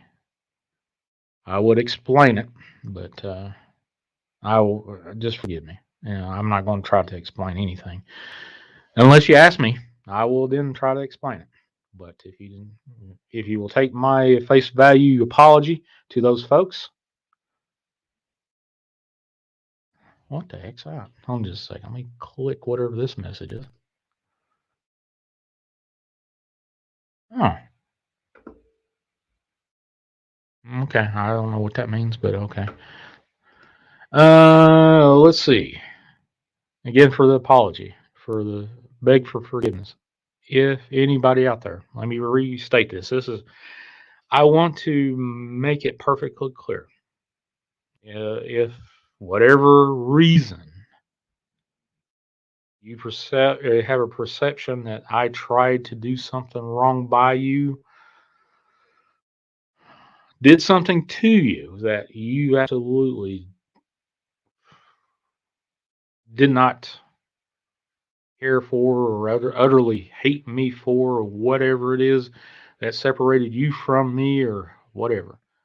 I had my own reasons, and I would love if whoever it is. I'm not talking to one specific person, talking to a few. I ask for your forgiveness, and if you want the explanation and you're willing to hear it out, I would love to, at least give you the explanation. So there you go. All right, here you go. Holly says, "Was Jesus there?" Yes. Yeah, absolutely. Now, here is the thing with Jesus. It's kind of kind of crazy. I know I explained that everything is like a big ball of perceptual energy kind of deal, but Jesus was different. He was separate from. He was among everything and is part of everything, and he's part of God, just like God is a part of Jesus. However you want to look at it from that perspective, but how I perceived Jesus. Here's how I perceived Jesus. Jesus was on this, well, it looked like a simple, yeah, bench, big ornate bench, however you want to perceive it, and motionless. He wasn't a statue, but it existed. And I heard, or I can't say I heard. That, oh my God, that just so stupid that you just said that, Sean. The perception I had of what was emanating from Jesus, I felt quivered from every part of me, from my consciousness to everything I could be possibly felt emanated from this thing, from not thing, Jesus. So yeah, there you go. There's the answer. That's kind of weird. Kind of teared up on that a little bit. Hey, Jean Paul, salute there, buddy. Did you gain any knowledge on cryptids like what is Bigfoot? Well, that's interesting. Is there Bigfoot? Yeah, there's Bigfoot. Sure. Did I perceive them? Yeah, I Bigfoot was not right there on the tip of my tongue. Was I wanting to say, "Hey, is Bigfoot there?" Yeah, man, he's right over there. No, I didn't do that. That was not. I was yeah, I could. Yeah, cryptids were there. Bigfoot, the whole gambit. Yeah. To say I was purposefully there to say, "Hey, cryptids alive?" Nope. But yeah. So anyway, I think that's about 2 hours and 7 minutes. That should be all right. Unless you have any pressing questions that I can kind of ramble an answer out for. I think I rambled most of my answers out stupidly on my behalf, but I appreciate that you've been a part of this show and try to, or part of the, I don't know if this is a show. This ain't a show. This is like a confessional. I did this. I experienced this. Do I have the marks or a piece of paper or whatever to say I did this? No, you can't. Hell, how could you prove something happened that you can't prove other than saying, "Hey, buddy, let me pick you up by the nape of the neck and let's take a ride"? No, I can't do that. But I can honestly tell you, each and every one of us, whether you, however, for my knowledge, not my belief, my knowledge, each and every one of us will have this type of experience. Not the exact same experience. I can honestly tell you that's not going to be the same experience for everybody. Hell no. But each and every one of us will have something like that. To what end it will be for you, what end it will be for Crystal, Midnight Howler, D Worm, Holly, Dark Woods, Primal Cry, Blues and G. I don't know. That's between you and God, not me, you and God. How that experience goes. So all I can say is Please be kind. Help out when you can. Help out, helping, you know, and doing something kind and saying, "Hey, I see you there. I see you, Primal. I see you, Dark Woods." You know, pray for each and every one of you. Crystal, there were individual people there, not just a sort of collective bunch of energy that we're all part of. No, that's not like that big pond of goo in Star Trek. No, that's not like that. There's individuals there. My grandfather's there. My dad's there. My brother's there. Part of me is still there, and that's a whole lot of different. Well, let me explain that. Okay, I will add this to the thing. This kind of explain. Yeah, part of me is still there. Absolutely, part of me is still there. The wonderful thing is I can feel it. The wonderful thing is I can't feel it here, but I can feel it there. Wow, that's kind of well, that's confusing, but yeah, that's about the best way I can put it. But part of me is there. This body's here, my soul's here, but part of me is still over connected to God, and I can still feel it, perceived it. And the best thing is it's getting better. It's getting better. Can they see us down here? Absolutely, Crystal. Yep. Now that it kind of segue into another question. If they can see us, can they visit us? That would be another question. That would be, I would think would be logical to ask after that. Now, people, like, can ghosts be here? If God allows it, why not? And it's all God's game anyway. And okay, here's something that I don't know if this will explain it. You could probably say if it was a dream, Sean. You can't do that, but hell yeah, why not?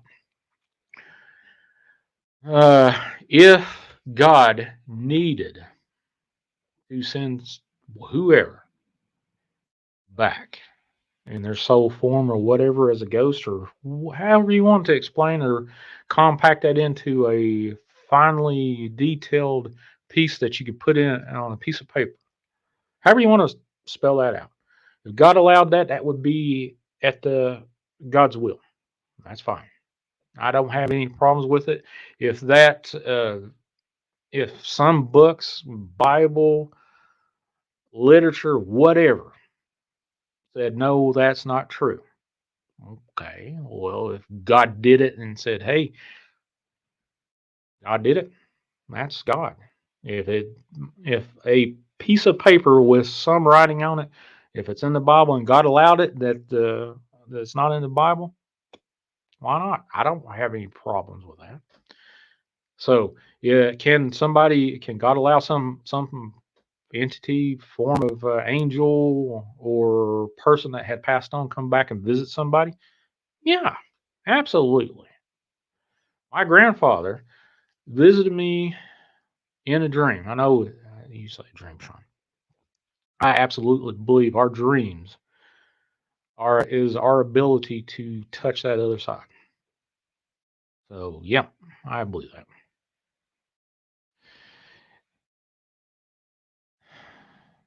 So there you go.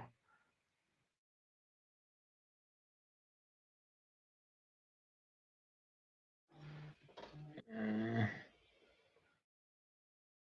I think I'm not going to take any calls. I know I've got the call number up there, but I think it's getting a little too at the end of this to start taking calls to do whatever with. So mm, anyway, let's go back here. Uh,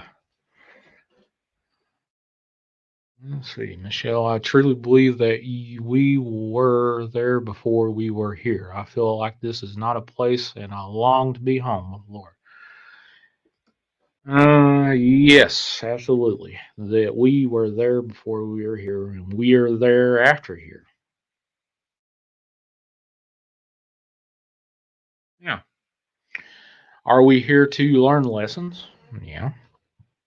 Um. Uh.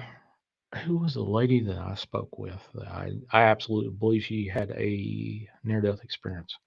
Marjorie Phelps. She wrote a book that was turned into a movie that Val Kilmer starred in. Um, what was that First Sight? Yeah, at First Sight. The blind guy that wound up and had surgery and he was blind all his life. Val Kilmer went in. I befriended her and we talked to her at great length about her NDE experience and my NDE experience. And she said, "Yeah, I believe in at that point, people came to me and say, "Hey, do you believe that you can be reincarnated?" And I honestly do believe that. Barring anybody's personal beliefs, that's fine. If you say, "Hey, that's not it in the Bible," well, you need to look at the books of the Bible that were not in the Bible before the Bible was formed into the version that it's in now. But I absolutely believe that we can come back. For what end? To learn again. Uh, let's see, what was that? What was that movie? Dream. It was a Dream movie with Robin Williams, and his wife passed on. He went on with them, and then they reincarnated to relive their. I could see that happening. I can't remember the name of the movie. Somebody help me out there. Or I need to watch that movie again. But there you go. Mm, I'm not exactly sure. Maybe they think Sean is a conduit. No clue what that means, but okay. Let's see. That problem is why you get bombarded by paranormal, Sean. What dreams may come? Yes, sir. Thank you, Dark Woods. What dreams may come? That perception. I know it is all a fictional thing, uh, but the perception of can soulmates come back? If it's at the whim of God and God allows it, why not? Yep. What dreams may come. That's actually one of my top 10 movies. What dreams can may come. But the ghost you see. Okay. Here's how I get. Well, Tina, I can't. I can't. She's feeling bad tonight. She can't go to sleep. Let me text her back. Still on the. Still live talking about my ND. Let's see. I have a problem with people saying, "Hey, it's so and so," and their personal belief is this is how this text reads. This is how I perceive. This is what this meant. Now, fine, and dandy. I don't have any problems with that. But what if God allows something and it occurs and it whatever belief system or belief that you had that hey that shouldn't happen and God allowed it anyway and it happened? That's God's will. I don't have any problems with it. I'm you know Yeah, so, I don't know. That was a bit of a holy cow. He took a left turn at Albuquerque there. So yeah, that was a good movie. I'm gonna try to find that after I get off here. For the folks that have just joined and are expecting Valda Nightmares to do his Red Feather review later on tonight, he sent me a text message at the beginning of this show, or beginning of this podcast, or whatever you want to call this thing. He will not be on tonight. He will do this Red Feather review tomorrow night. So he's feeling pretty rough, sinuses and headache and stuff. So he just didn't feel like he could come on. So Yep, Crystal. God can do anything He wants, and you can argue with Him. He allows me to argue. He allowed me to argue with Him, but I don't know. I don't think I could change His will, but yeah, I've been on for a while, Tina. I don't think she's listening to me, but yeah, God. If God wants something done, it ain't us to say, "Well, you can't do that. That's not in this book, whichever book, holy book that you're part of." 11:11. Wow, strange. 11:11. There you go for the folks that love those little numbers pop up. 11:11 2244 2424 4242 4444. Any conceptual variation of 2244 is my downfall. I've always seen it. I see it multiple times a day, and 11:11 too. So there you go. Angel numbers, I guess. And yeah, I hope he feels better too. So if you want to say a prayer or send some healing, positive energy to Vault for his um, how he's feeling bad today, I would say he would be welcoming for that kind of positive energy at least. 3333 5. Interesting. 62 people still watching me. Hmm. For those 62 people, what has kept you here? So I don't know if you come on upon this after the end of it and it's on a replay. Can you put in the comments why did you stay or why did you listen? That would help me figure it out. 1711.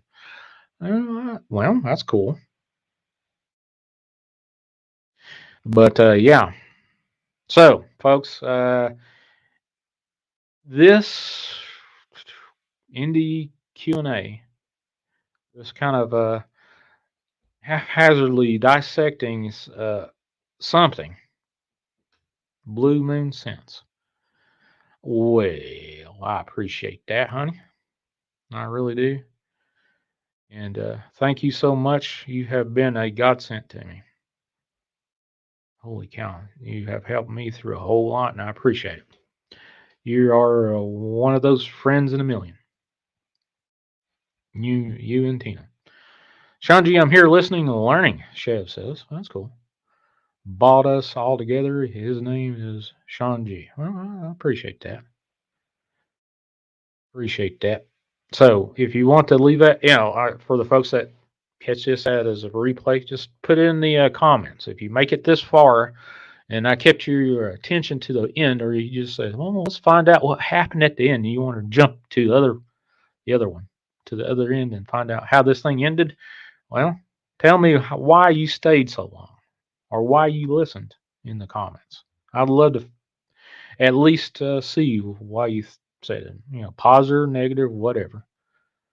But earlier, somebody asked me about forgiving, and please forgive me, I forgot who it was that referred that. Let me reiterate: for anybody that I have ever wronged in my life, please forgive me. Even if I had my reasons, for whatever reason, I'm not talking to any particular person, any hot pockets out there, or anybody else that is in my life that has no clue what a hot pocket is. Uh, please forgive me. And if you want me to explain to you, whoever it is, if they crawl out of the woodworks, Sean, you son of a gun, I want you apologized. I want to know why you did that. Well, you got my number is 931-994-6917. You can call that. So to hear your perspective compared to mine was interesting. Well, Dogman Watcher, I can honestly tell you, I have talked to a bunch of near-death experiencers, and the perception from one person to the next, I can feel that they've been there. I don't know if you got that.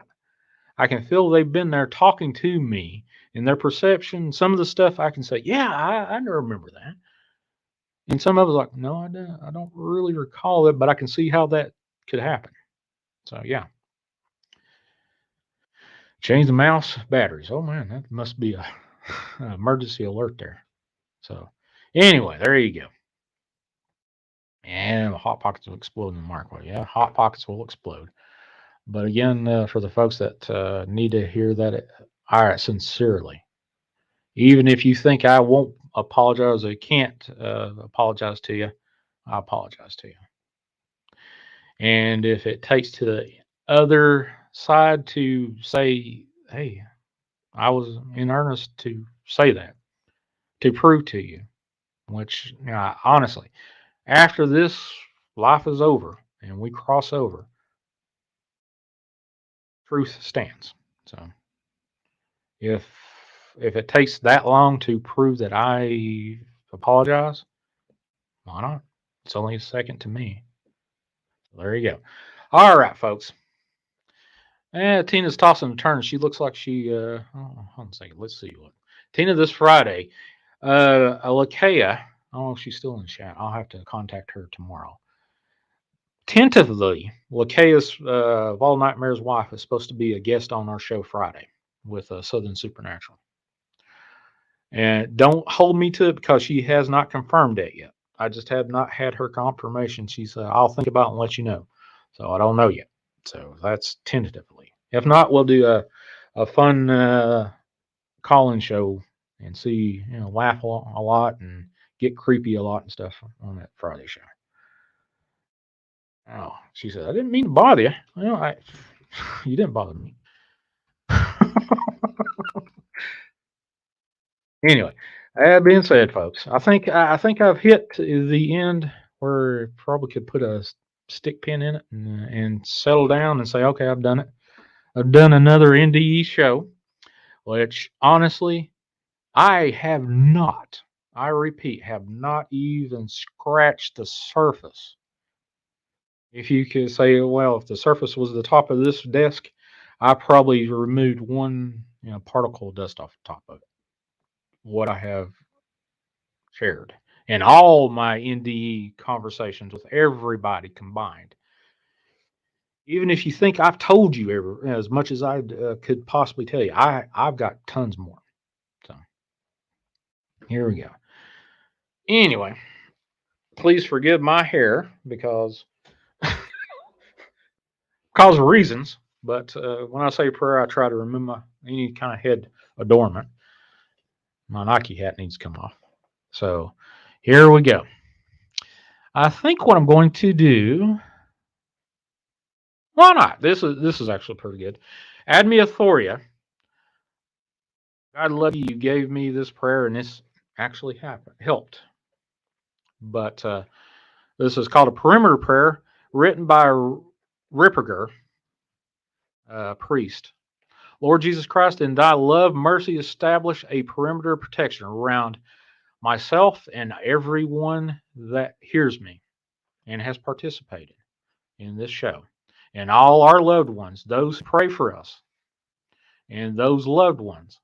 May the holy angels ground us and all our possessions, guard us in all our possessions, establishing a perimeter and protection around all of us, rendering us immune to any kind of demonic influence. I ask that no demonic bondage, door, demonic entity, portal, astral projection, or disembodied spirit may enter this space around any of us for 100 yards in all directions. I ask that any demons within this vicinity of any of us that should try to enter among us be rendered deaf, dumb, and blind, that thou would strip them of all weapons, armor, power, illusions, and authority, that thou would bind, rebuke, and disable them from communicating or interacting with each of us or others of their kind in any way. Remove them, send them directly to the foot of thy cross, Jesus, Son of the Most High. I ask this in thy glorious and most holy name. Amen. And dear God, please bless those that are in hurting body, mind, spirit, are not thinking correctly. If for whatever reason they're being influenced, please break those bonds and help them come to their senses, or however they are hurting. If they are in need of medical problems, please, dear God, send your angels to them. Help each and every one of them out. In Jesus Christ's name, I pray. Amen. I appreciate you. This actually was an interesting thing for me. I remembered quite a bit that I didn't say or didn't touch on.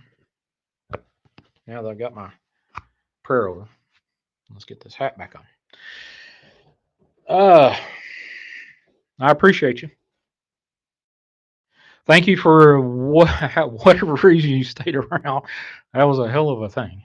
But thank you. God bless each and every one of you. If you want to reach out to me, I've got an email, Sean G, SHAWNG, at imdarkwaters.com.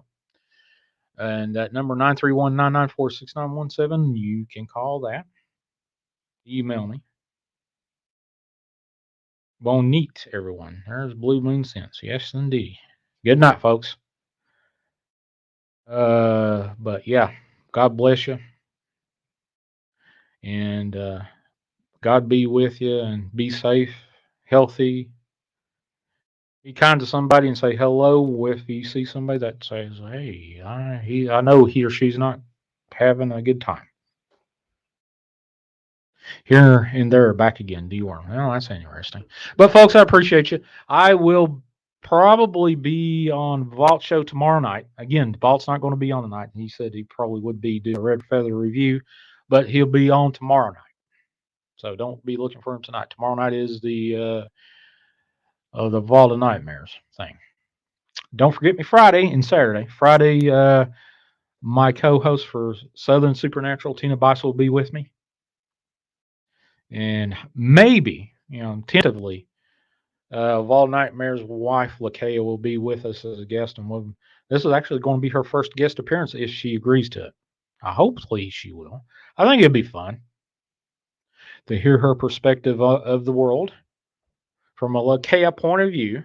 I know she's got some crazy stuff with her, how she perceives stuff. So we want to, at least give her a platform to let her out, baby. But keep it between the mayonnaise and mustard. God bless each and every one of you. Crystal Dark, Woods, D. Worm, Aaron, Susan, Sue, Blue Moon Sense, Richard, Wayne. Who else? James, Michelle, Dogman Watcher. Let's see, who else? GSXR, Pat, Primal Cry, Racila, Rosillo. That's interesting. I wanted to hear your experience and listen. Well, I appreciate that. I don't know if I'm sure a lot of you will say, "Well, hell's bells! What kind of experience was that? That was crazy." He made that up or whatever. Whatever. If you believe I had it, great. If you don't believe I had it, great. Don't know rust off my doorknob. But yeah, Bonita, Curious Cat. I think Michelle. Who else? Holly, Curious Cat. I'm trying to find people as I'm running up. Casual GNA, Casual Conversations GNA. Get with me if you would, GNA, and we'll try to set up some sort of showtime to be on your show and share whatever you want to in MIDI. And if I have not said hello or said any kind of kind words to you in the chat, please forgive me. But God bless you, each and every one of you. Please forgive me to everyone in my life that needs to hear that. God bless you, and I'm out of here.